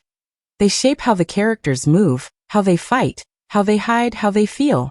The sets become storytelling tools, with spaces that breathe, react, and contribute to the emotional beats of the story. Whether it's the wide-open playground of the Parr's home, the sterile precision of DevTech's HQ, the pulsing claustrophobia of Screenslaver's lair, or the vibrant, living streets of the city, every location pulls its weight. The set design makes the world feel authentic, playful, and charged with life. A world where the extraordinary feels completely at home in the middle of the ordinary. The dialogue and script in Incredibles 2 are not just tools to tell a story. They are the life force that keeps the entire film buzzing with energy, humor, and emotional depth from the very first scene to the last punchline. The beauty of the writing lies in how it weaves humor, action, and heartfelt moments into one seamless tapestry where every line, every exchange, every awkward pause feels natural, yet sharp, and bursting with personality. This isn't a movie where characters talk just to fill the silence or dump information. Every word feels like it belongs. Every conversation serves to push relationships forward, crack a joke, reveal a vulnerability, or sometimes all three in the same breath. Bob Parr's dialogue is a glorious roller coaster ride. He's the quintessential well-meaning dad who is in way over his head, and the script captures his inner chaos perfectly. His words are often like the verbal equivalent of juggling flaming torches. He's trying to reassure his kids, pretend he's got things under control, and convince himself that bedtime battles, baby powers, and math homework are problems he can solve, all while teetering on the edge of total collapse. The writing gives Bob this fantastic rhythm of stubborn confidence crashing headfirst into desperate improvisation. When he's arguing with Dash about new math, or trying to comfort Violet after her boy troubles, his dialogue is drenched in that exhausted but loving dad energy. He stammers, he backtracks, he argues with himself mid-sentence, And all of it feels so wonderfully authentic that you can almost hear parents in the audience nodding along in solidarity. Elastigirl, meanwhile, gets a script that lets her fly, literally and figuratively. Her dialogue has this effortless coolness that makes you instantly buy her as both a top-tier superhero and a loving, capable mom. When she's suiting up for missions, her words are crisp, direct, and brimming with confidence. She doesn't waste time, and the script reflects that. But what's really brilliant is how her dialogue softens when she's talking to her family. There's a warmth that seeps into her voice, even in the middle of an intense battle or a rapid-fire motorcycle chase. The balance is perfect. She's commanding when she needs to be, playful when she wants to be, and tender when her family needs her most. The script gives her the space to be a fully rounded character, a hero who can throw herself off a speeding train one moment and gently remind her kids how much she loves them the next. Dash is the verbal spark plug of the family. His dialogue practically crackles with kinetic energy, always delivered like he's sprinting through his sentences, too excited to slow down. He's constantly asking questions, pushing buttons, and bouncing from topic to topic like a superpowered pinball. The script nails the tone of a kid who hasn't quite learned how to filter his thoughts, which gives Dash this hilarious honesty. He says what he thinks, often before he's really thought it through, and that makes his scenes feel bright and alive. When Dash is around, conversations feel like they're barely hanging on to the tracks, threatening to derail at any moment, which perfectly mirrors his character's restless spirit. Violet's dialogue is a quieter, more layered masterpiece. She's the one who speaks the least, but when she does, it always hits hard. The writers give her this beautifully awkward teenage voice, full of hesitation, sarcasm, and those moments where you can tell she's carefully choosing her words because she's terrified of saying the wrong thing. When she's frustrated, her dialogue sharpens to a fine point. When she's embarrassed, she stumbles and retreats into half-sentences. And when she finally lets her feelings out, like when she furiously confronts her dad about her disastrous date, it's raw, honest, and cuts right to the heart. The script doesn't just give Violet good lines. It gives her real, vulnerable moments that resonate because they sound like something any teenager might actually say. Then, of course, there's Edna Mode. Her dialogue is in a league of its own. Every word that comes out of her mouth is like a tiny, perfectly sharpened dagger, biting, hilarious, and delivered with the kind of crisp, commanding tone that makes you sit up straight without even realizing it. The script gives her this snappy rhythm where she can shut down an entire conversation with just one dismissive syllable. She doesn't need to explain herself, she doesn't need to repeat herself, and she certainly doesn't tolerate pleasantries. Her lines are short, sharp, and absolutely dripping with effortless superiority. Every time Edna speaks, the movie practically pauses to let her brilliance shine. She steals scenes not because she's louder than everyone else, but because her words are like precision strikes of comedy genius. Screenslaver's dialogue takes a totally different, darker turn. The villain speeches are hypnotic in their delivery, full of pointed social commentary about how people are addicted to their screens, dependent on superheroes, and blind to their own passivity. These monologues are intentionally unsettling, delivered like a trance that pulls the audience in and dares them to confront uncomfortable truths. What's fascinating is how the writing here uses repetition, pacing, and carefully chosen words to create an almost eerie rhythm, making these speeches linger in your head long after the scene is over.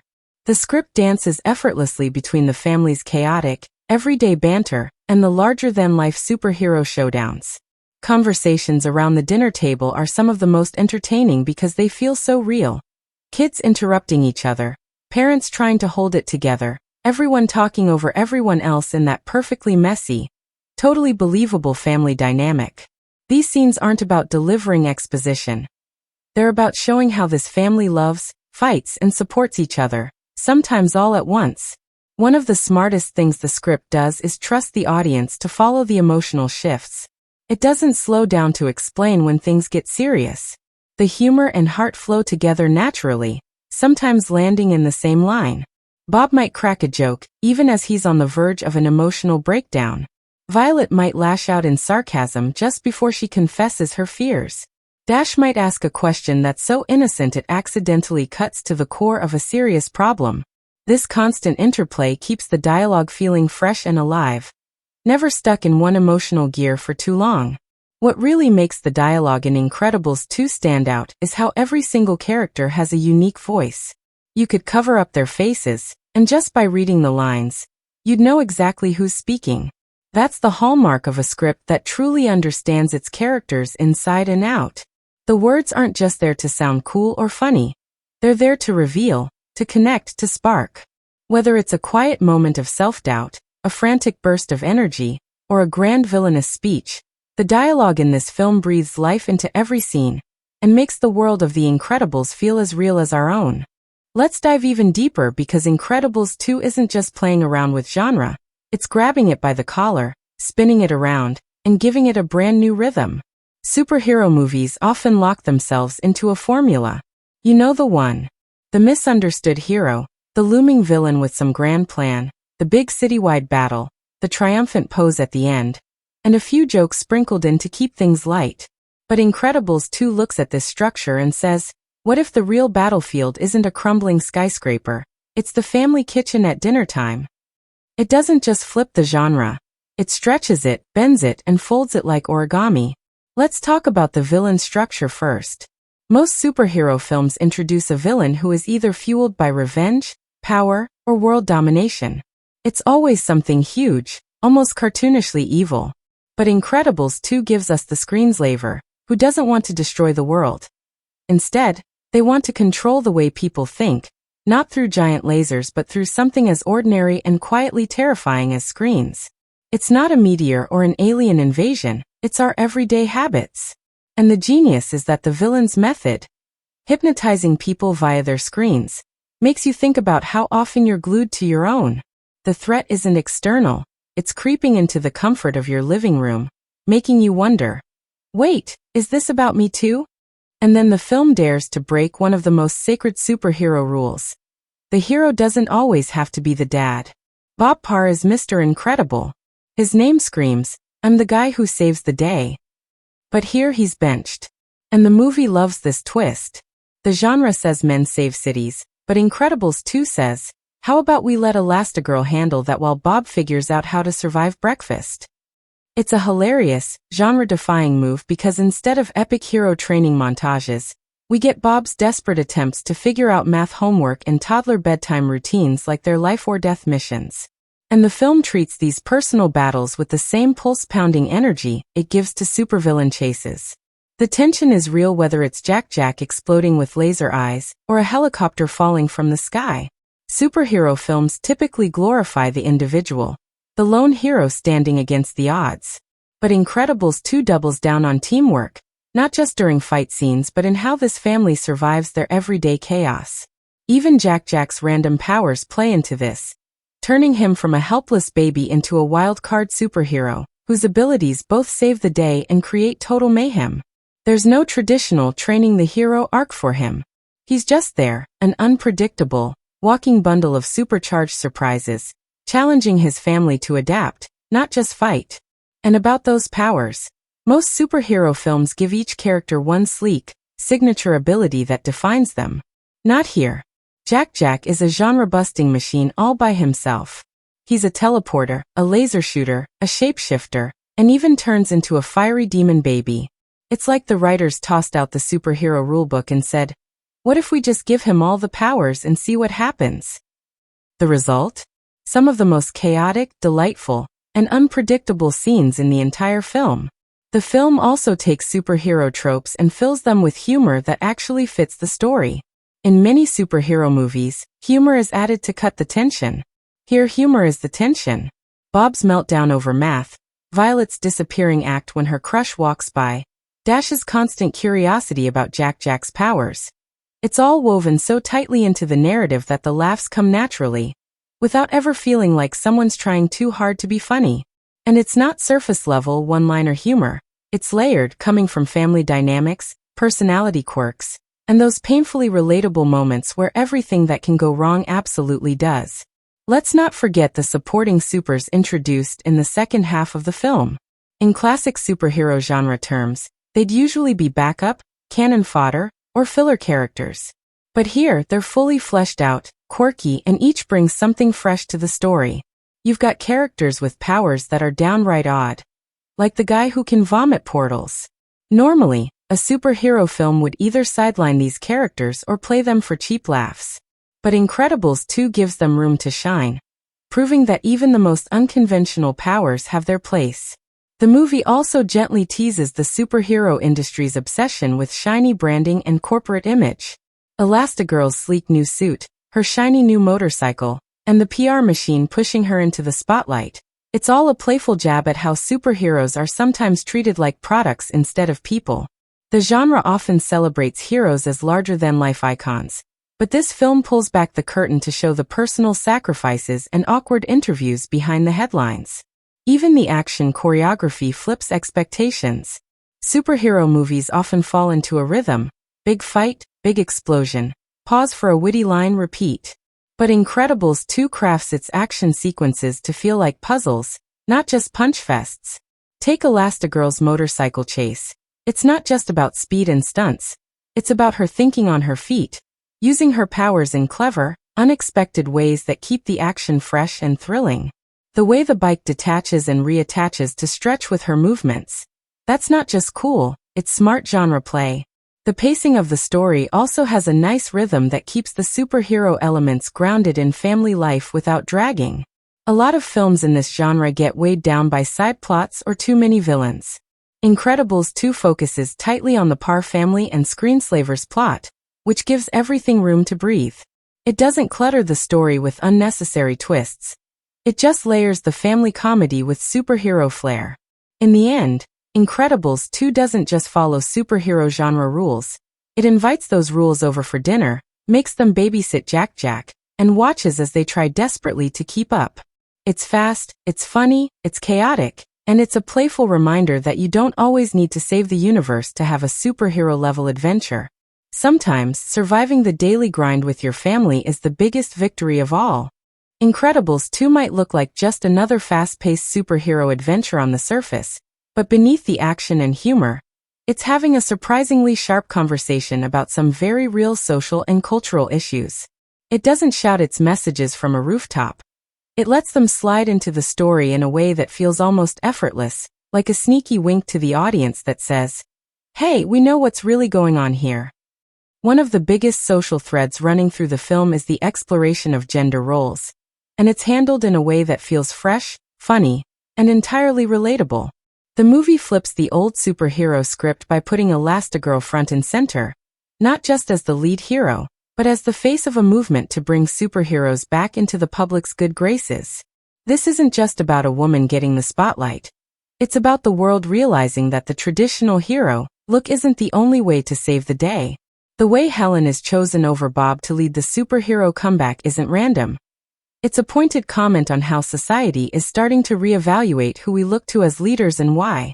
The film taps into that ongoing cultural shift where women are stepping into roles historically dominated by men. And it does it with a sense of fun, rather than making it feel like a heavy-handed lecture. But the movie doesn't stop at Elastigirl's rise. It doubles down by showing Bob's struggle at home, flipping the societal expectation that men can't, or shouldn't, be the primary caregivers. Watching Bob battle with bedtime routines, emotional teenage moments, and Jack Jack's chaos is more than just comedy. It's a direct commentary on how outdated those old "mom stays home, dad works" ideas have become. It gently challenges those assumptions, showing that being a stay-at-home dad isn't a step down. It's a superhero mission all by itself. And the best part? Bob's journey isn't framed as a punishment or a joke. It's a genuine growth arc where he learns to embrace the mess and the magic of family life. The film also takes a clever jab at our modern obsession with screens. The villain Screenslaver is more than just a creepy figure in a mask. It's a personification of how easily we let screens control our lives. This isn't just about hypnotizing people for world domination. It's about how much power we've already handed over to our TVs, phones, and devices. Screenslaver's monologues hit a little too close to home, talking about how we've become passive watchers instead of active participants in our own stories.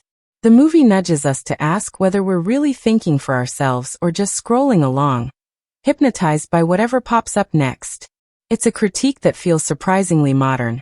And it's tucked right into a story that kids and adults alike can enjoy without feeling like they're being preached to. There's also an undercurrent about how society handles law, order, and public opinion. Superheroes in this world are still illegal, and the film digs into how the public's trust is a delicate, sometimes manipulated thing. The whole push to bring superheroes back is wrapped in PR campaigns, corporate deals, and shiny branding, showing how even heroism is packaged and sold, sometimes more about image than about real impact. The movie playfully pokes at how quickly society can turn its heroes into villains or vice versa, all based on what's trending or what story the cameras capture. It's a fun but pointed look at how fragile public perception really is, especially in a media-driven age. The Screenslaver's message also drips with suspicion toward corporations and consumerism, subtly warning how the things we trust, our screens, our entertainment, our beloved heroes, can be tools of control. It's not saying throw away your phones, but it's raising a knowing eyebrow at how easily we trade our attention and autonomy for convenience. It's almost like the film is holding up a mirror and asking, are you watching the story, or is the story watching you? The movie even brushes up against conversations about the normalization of unconventional family dynamics. It doesn't paint Bob staying home as weird, or Helen leading the charge as extraordinary. It presents both as completely normal parts of life. It shows the value of shared parenting, emotional openness, and flexible family roles without making a big speech about it. It simply shows these dynamics playing out in the middle of laser-eyed toddlers and mid-air rescues, and that natural blending makes the message stick. Another social layer woven through the story is about accountability and trust. The film subtly asks, who gets to decide who is good and who is bad? Who controls the narrative? Superheroes aren't automatically trusted here. They have to earn it, and even then, the system is set up to make them fail. It raises questions about justice and authority in a world where the lines between hero, villain, and victim can shift with a single news broadcast. And while it dances around some pretty big themes, Incredibles 2 never lets those ideas feel like homework. It wraps them in thrilling chase sequences, family bickering, and adorable baby chaos, so you're laughing and cheering while quietly absorbing a surprisingly thoughtful social commentary. It's not about banging you over the head with a message. It's about tucking those messages into the corners of the story, letting you find them like Easter eggs while you're watching Dash sprint around or Violet navigate her teenage crushes. So while you're caught up in the super speed action, the laugh-out-loud family drama, and the dazzling visual spectacle, the film is gently nudging you to think about screens, gender roles, media manipulation, family expectations, and what it really means to be in control of your own story. And that's the kind of social commentary that sticks with you long after the credits roll. When you really start peeling back the layers of Incredibles 2 and compare it to other superhero films, it doesn't just stand out. It practically leaps off the screen and waves at you with a big, self-aware grin. Most superhero movies these days are busy building vast universes with portals, multiverses, timelines, and 10-movie commitments just to understand who's punching who. They're dripping with heavy themes of destiny, revenge, and cosmic responsibility. Then along comes Incredibles 2. A film that boldly says, what if the greatest threat isn't a world-ending catastrophe, but a toddler with laser vision and mood swings? It doesn't need 5 origin stories or a secret society. It finds all the action, comedy, and stakes it needs right inside the home, inside a bowl of cereal spilled on the floor, inside a teenager's awkward social life, or in the panic of a father trying to survive math homework with his son. It's not ignoring the superhero tropes. It's playing with them, flipping them, and twisting them into something far more relatable and refreshingly grounded. When you stack it up next to the big Marvel blockbusters like Avengers, Infinity War, or Black Panther that were dominating cinemas around the same time, Incredibles 2 offers a completely different flavor. The Marvel films thrive on assembling massive rosters of heroes, layering in moral dilemmas, and escalating battles that destroy entire cities. Incredibles 2 zooms the lens back in and asks, but who's picking up the kids from school? Who's changing the diapers? Who's making sure the family doesn't fall apart while saving the world? It doesn't race to outdo the explosions. It races to show us the superhero who's trying to hold it all together with spit, duct tape, and sheer willpower. And that's where it shines. It understands that family dynamics can be just as thrilling and just as catastrophic as any alien invasion. Compared to other animated superhero films like the Lego Batman movie, which thrives on rapid-fire jokes and parodies the superhero lifestyle, Incredibles 2 takes a more heartfelt approach. Sure, it's funny and action-packed, but it's deeply invested in exploring the frustrations, failures, and quiet victories of parenting. Where the Lego Batman movie constantly pokes fun at Batman's loner lifestyle, Incredibles 2 is busy showing you what happens when heroes don't get to be loners. They have to wake up at 3 a.m. because the baby is turning into a little fireball. They have to juggle supervillains and science projects in the same breath. They can't just disappear into the Batcave. They're stuck in carpool lanes, watching their kids grow up too fast. That's a different kind of superhero story, and it's absolutely what sets it apart. Looking at it within the Pixar family, Incredibles 2 doesn't slot into the quiet, introspective vibe of films like Soul or Inside Out, but it knows how to blend action with those deeply personal, universally human experiences. It doesn't just rely on the superhero gimmick. It layers in themes about gender roles, media manipulation, family expectations, and even the way society uses screens to shape opinions. It's not heavy-handed though. It's Pixar. So all these big ideas are slipped in between thrilling motorcycle chases, hilarious baby-on-raccoon battles, and sparkling family banter. It's like eating dessert and realizing there's a hidden serving of vegetables tucked inside, but you're too busy enjoying the sugar rush to care. Even compared to its own first film, Incredibles 2 feels like it's confidently stepping forward rather than lazily riding the coattails of past success. The first movie asked what happens when superheroes are forced to live ordinary lives. The sequel flips that and asks what happens when those ordinary lives are still filled with extraordinary challenges. Even when superheroes are allowed to be super again. It's clever. It's not just Elastigirl saving the city. It's Elastigirl proving to herself that she's more than a sidekick mom. It's not just Mr. Incredible missing the glory days. It's him realizing that his kids' milestones might just be the greatest battles he'll ever face. The sequel doesn't settle for repeating the formula. It reshuffles the deck, gives everyone new challenges, and asks new questions. What if the person who saves the day isn't the one throwing the biggest punch, but the one who manages to keep their family from falling apart? When you look at Brad Bird's body of work, Incredibles 2 feels like a return to his passion for crafting stories where characters are at odds with society, with expectations, with themselves. In The Iron Giant, it was about a boy and a robot challenging the fear of the unknown.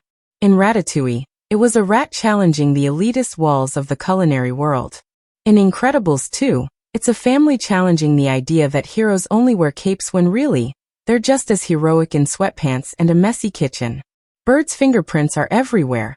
Tight pacing, snappy dialogue, action sequences that somehow feel huge and intimate at the same time. When compared to the usual superhero sequel formula, which often just piles on more villains, more gadgets, and more explosions, Incredibles 2 takes a different path. It doesn't just up the ante, it sharpens the focus. It dares to say the smaller, quieter moments are where the real heroics happen. It's like going to a fireworks show and realizing the best part wasn't the grand finale. It was the moment you shared a laugh with your family while waiting for the show to start. In the crowded superhero landscape, that's what makes Incredibles 2 not just another cape and mask story. It makes it feel, well, incredible. Let's dive even deeper into the wonderful ocean of symbolism and metaphors in Incredibles 2. Because this film doesn't just skim the surface. It dives headfirst into layered meaning, carefully crafted visual cues, and clever story devices that enrich every frame. While on the surface it's a fun, superhero-packed adventure, just beneath all that action is a detailed mirror held up to modern life, parenting, societal roles, technology, and even how we view heroism itself. Let's go back to the heart of the story. The family. The Parr family is more than just a group of superheroes. They're a living metaphor for the modern household, trying to keep it together under incredible pressure. Bob's role at home isn't just a funny, dad fails at parenting gag. It's a bold metaphor about masculinity trying to find its place in an evolving society. He's used to solving problems with his fists, but now he's fighting math homework and bedtime tantrums. This is a perfect representation of the struggle many fathers face when they step into active caregiving roles. The world Bob once understood has changed, and instead of being the muscle, he now has to develop patience, empathy, and emotional intelligence. Superpowers he never thought he'd need. Elastigirl, on the other hand, is practically stretched to the edge of possibility, but that's exactly the point. Her stretch powers become a literal and figurative depiction of how women in society are expected to be endlessly flexible, balancing home, work, expectations, and sometimes sacrificing themselves to keep everything from snapping. When she takes center stage, it's not just about her being a great hero. It's about breaking the invisible barrier that told her she belonged in the background. Her ride into the spotlight symbolizes the rise of working women being recognized for their leadership, skill, and independence. It's a superhero film with an unapologetic message. Women can be the headliners, not just the supporters. And then there's Jack Jack, whose superpowers explode onto the screen like a metaphorical roller coaster ride through the unpredictable wilderness of raising young children. His sudden bursts of new powers, multiplying, teleporting, setting himself on fire, turning into a demon, laser eyes, perfectly symbolize the everyday surprises of toddler life. One moment they're giggling, the next they're screaming, then suddenly they're climbing the curtains. Jack Jack doesn't just make us laugh.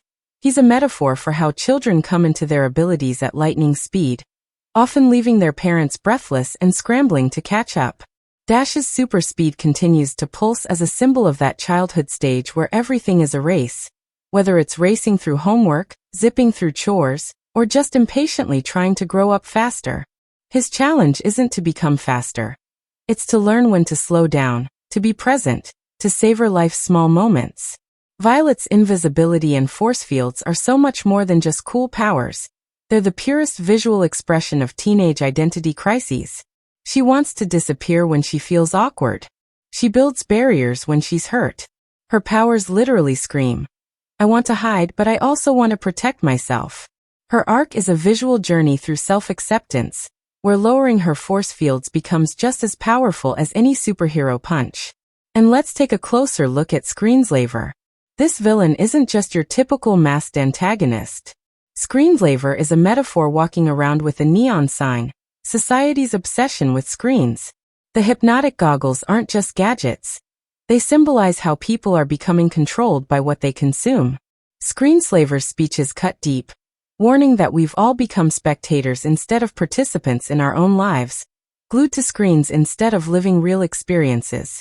The idea that people are more comfortable watching heroes than becoming heroes themselves hits hard in a world of endless scrolling, streaming, and binge-watching. Even when Screenslaver is defeated, the film leaves that subtle reminder. The real enemy might still be sitting in our pockets, on our desks, blinking at us. The house the Parrs move into is loaded with symbolism. Sleek, shiny, full of buttons, but not really a home. It's a visual metaphor for things that look good on the outside, but aren't practical for real life. It's the Pinterest-perfect home that can't survive the chaos of kids, the kind of place that seems ideal but doesn't quite fit the messy, unpredictable rhythm of a real family. The house has trapdoors, awkward angles, and over-the-top features, much like how society sometimes sells families the idea of perfection that doesn't really work when reality kicks in. Even the visual motifs tell their own stories. The constant presence of screens in the background, from television broadcasts to massive city billboards, keeps reminding us that media is always watching, always influencing, always filtering what we see. It's a soft nudge, asking us to think. Are we forming our own opinions, or are we just accepting what's flashing across the screen? And let's not forget the brilliant use of Helen's motorcycle. It splits in two, stretches, bends, twists. It's not just a vehicle, it's a metaphor for freedom, adaptability, and her journey as a woman stepping into new spaces. Her zipping around the city isn't just an action sequence. It's a symbol of her breaking free from the confines of her previous domestic life. The Parrs' powers themselves are a treasure trove of symbolic meaning. Bob's strength isn't just about lifting heavy things. It's about carrying the emotional weight of his family. Helen's flexibility isn't just physical. It's her ability to mentally and emotionally adjust to new roles. Violet's shields aren't just protective. They represent emotional walls. Dash's speed isn't just a thrill. It's the urge to grow up too fast.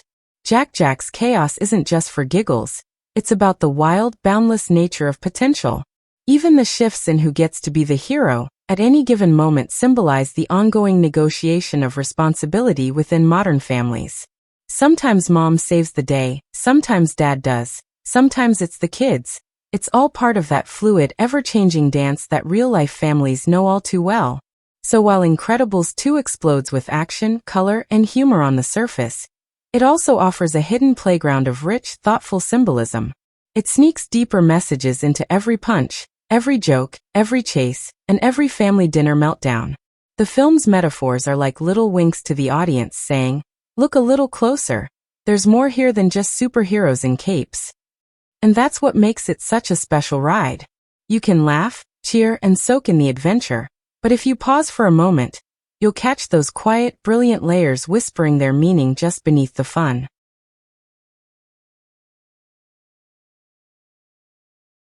Let's dive even deeper into the incredible financial adventure of Incredibles 2, because this isn't just about a movie that made money. This is about a movie that became a box office tidal wave, sweeping through theaters like a superhero on a mission. First, let's talk about that jaw-dropping budget. Pixar reportedly poured around $200 million into this project, which is a colossal investment, even for a powerhouse studio. But here's the thing. This wasn't a careless spending spree. Every dollar feels accounted for on screen. Pixar didn't just want to deliver a sequel. They wanted to elevate the entire superhero experience in the animated world. That budget wasn't just buying explosions and chase scenes.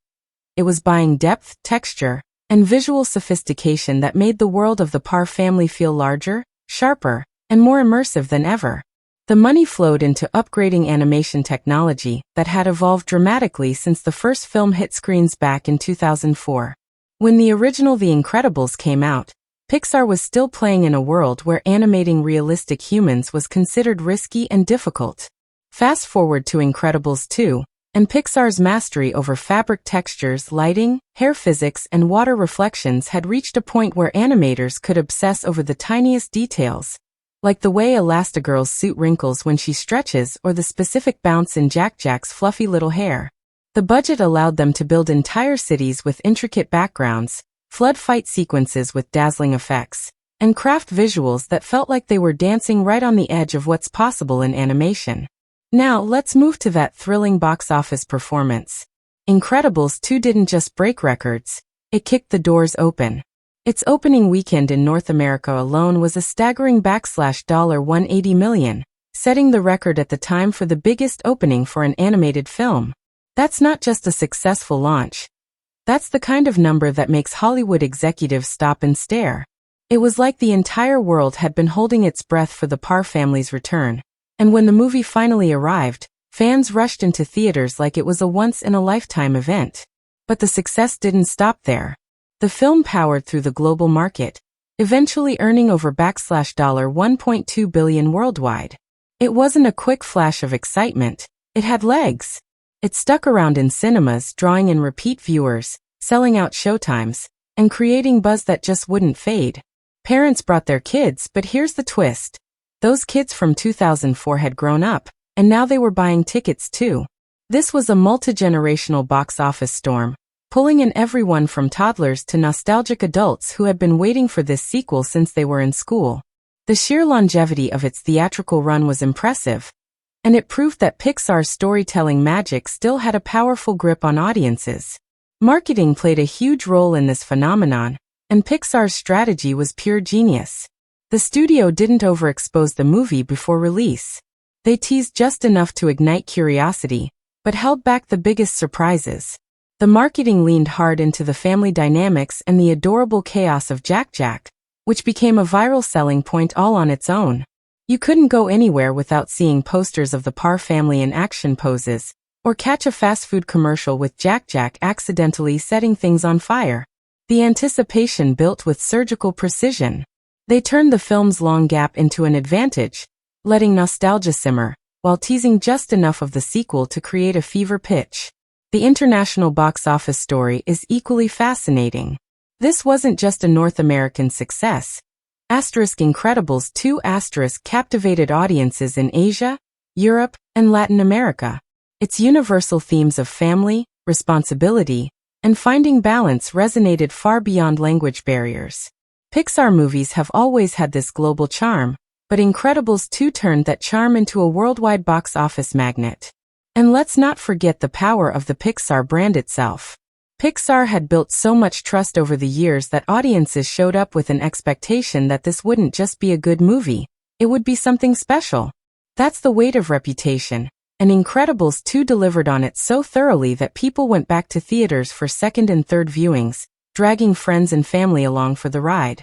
The film's financial triumph wasn't just about the movie, it was about the cultural moment. Pixar turned this sequel into an event, a celebration, a reunion that felt personal to so many people who had grown up with these characters. It capitalized on nostalgia without relying solely on it, and the final result was a box office journey that practically rewrote the record books for animated films.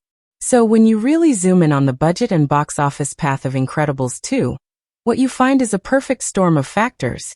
A huge but carefully spent budget, a smart and patient marketing campaign, a global fanbase ready to return, and a story that hit all the right emotional notes. It wasn't just a sequel, it was a phenomenon, and its financial success still stands as one of the shining moments in Pixar's already glittering history. If you're ready to buckle up and experience the thrilling, hilarious, and absolutely action-packed world of Incredibles 2, the big question is, where can you actually watch this superhero roller coaster? Well, the good news is that this isn't one of those films locked away in some hidden vault. Incredibles 2 is now living comfortably across several platforms, making it super easy for fans, both old and new, to join the Parr family on their latest adventure whenever and however they want. Let's rewind to when Incredibles 2 first stormed into theaters. It wasn't just a movie release, it was a full-blown cinematic event. People who had been waiting over a decade since the original movie queued up to see it on the biggest screens possible. The sound of explosions, the zing of Elastigirl's bikes slicing through the streets, Jack Jack's chaotic power displays. It all felt larger than life when it filled a massive theater with booming speakers and crisp visuals.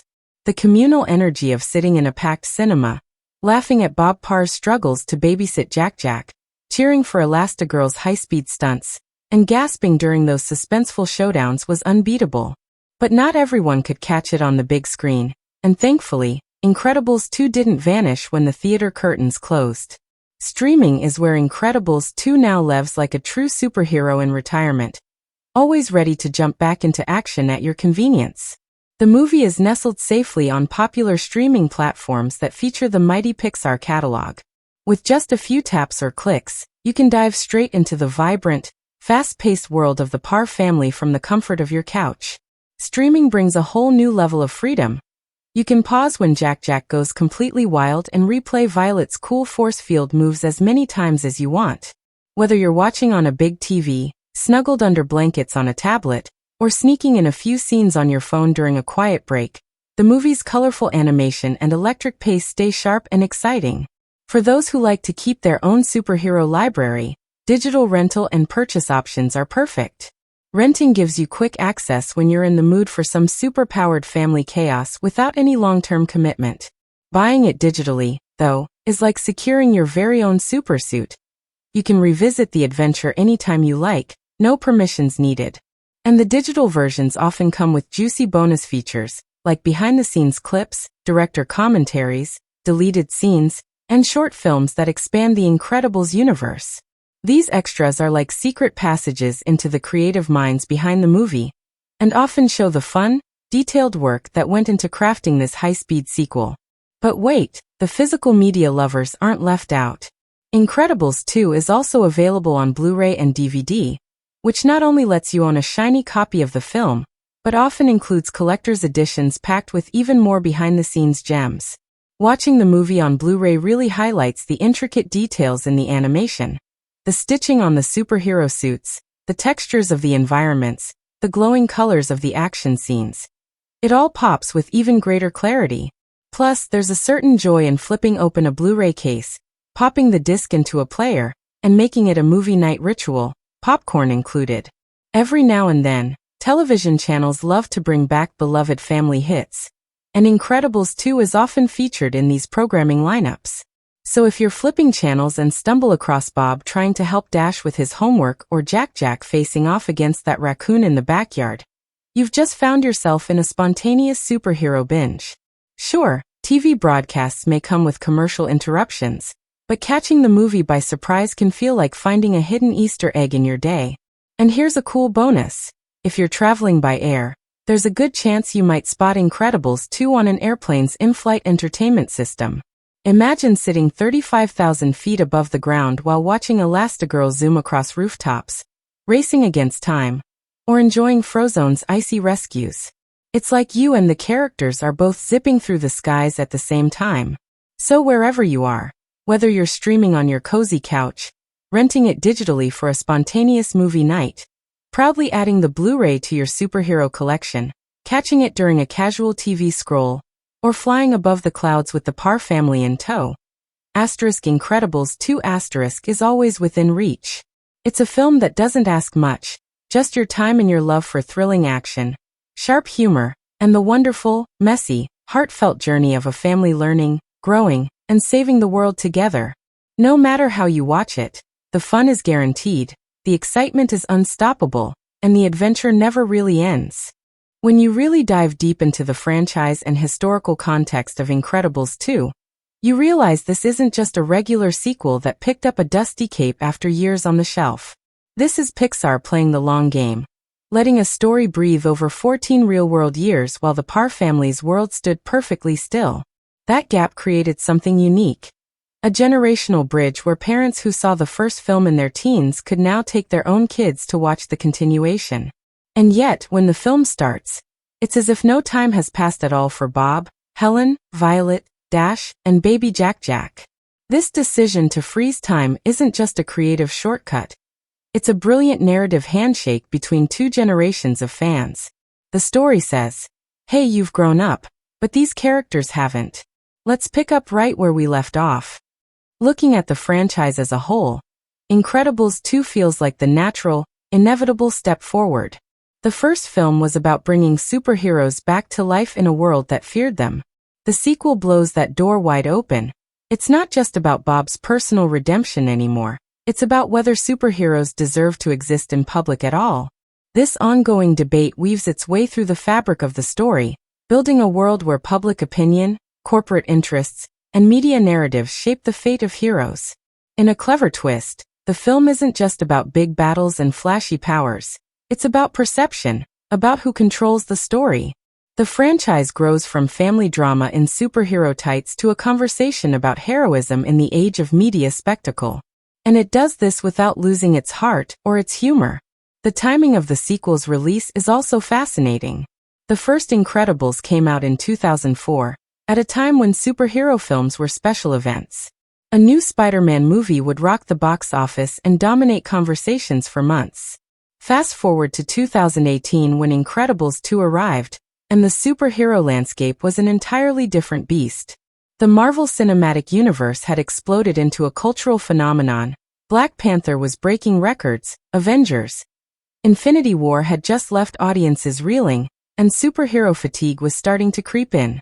Yet Incredibles 2 boldly stepped into this crowded arena with a confident swagger, refusing to chase the cinematic universe formula. It stayed true to its core. Family first, superpowers second. In doing so, it reminded audiences what made superhero stories so lovable in the first place. Not just the battles, but the bonds. What's even more impressive is how Incredibles 2 subtly repositions itself within the Pixar legacy. Pixar has a history of making sequels that are thoughtful, character-driven, and resistant to quick cash-grab tendencies. The Toy Story sequels aged with their characters, allowing Woody and Buzz to grow up alongside their audience. Finding Dory took its sweet time exploring memory and loss. But Incredibles 2 stands out because it doesn't time jump or update its world to match the years that have passed. Instead, it trusts its timeless aesthetic, the 60s-inspired tech, the jazzy spy-like soundtrack, the stylish mid-century architecture.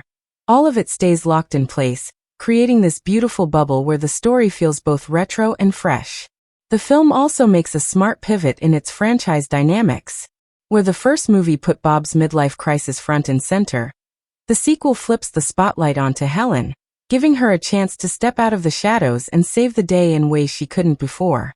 It's a subtle but powerful evolution in how the franchise handles gender roles, work-life balance, and the idea of parental sacrifice. Bob's struggle to manage the chaos at home while Helen thrives in the spotlight is more than just comic relief. It's a direct commentary on shifting family dynamics and the reality of modern parenting. And the best part? The film never feels like it's preaching. It just lets these moments unfold, trusting that the audience will catch the nuances. And let's not forget the historical context within superhero storytelling itself. When the first Incredibles landed, it was almost ahead of its time. A superhero movie that questioned government oversight, personal identity, and the consequences of unchecked power long before these ideas became staples in the genre. By the time Incredibles 2 arrived, those questions had become the very fabric of modern superhero cinema. Films like Captain America, Civil War, and Batman v Superman were exploring similar themes, but Incredibles 2 kept its tone lighter, sharper, and more grounded in the day-to-day mayhem of family life. And what about its place in the animated film landscape? Incredibles 2 raised the bar for what animated action could look like. It didn't just compete with live-action superhero blockbusters. It carved out a lane where an animated film could deliver set pieces, emotional depth, and narrative sophistication on par with its live-action counterparts. It didn't chase the trends. It confidently set its own. In the grand scheme of the Pixar timeline and the superhero explosion that dominated the 2010s, Incredibles 2 stands as a unique sequel that bridges eras, balances old-school charm with modern themes, and pushes the franchise forward without rushing or reinventing itself unnecessarily. It's part of a franchise that knew exactly when to return, what story to tell, and how to keep its family at the heart of the spectacle. The Parrs didn't just come back. They reminded everyone why their story was worth waiting for.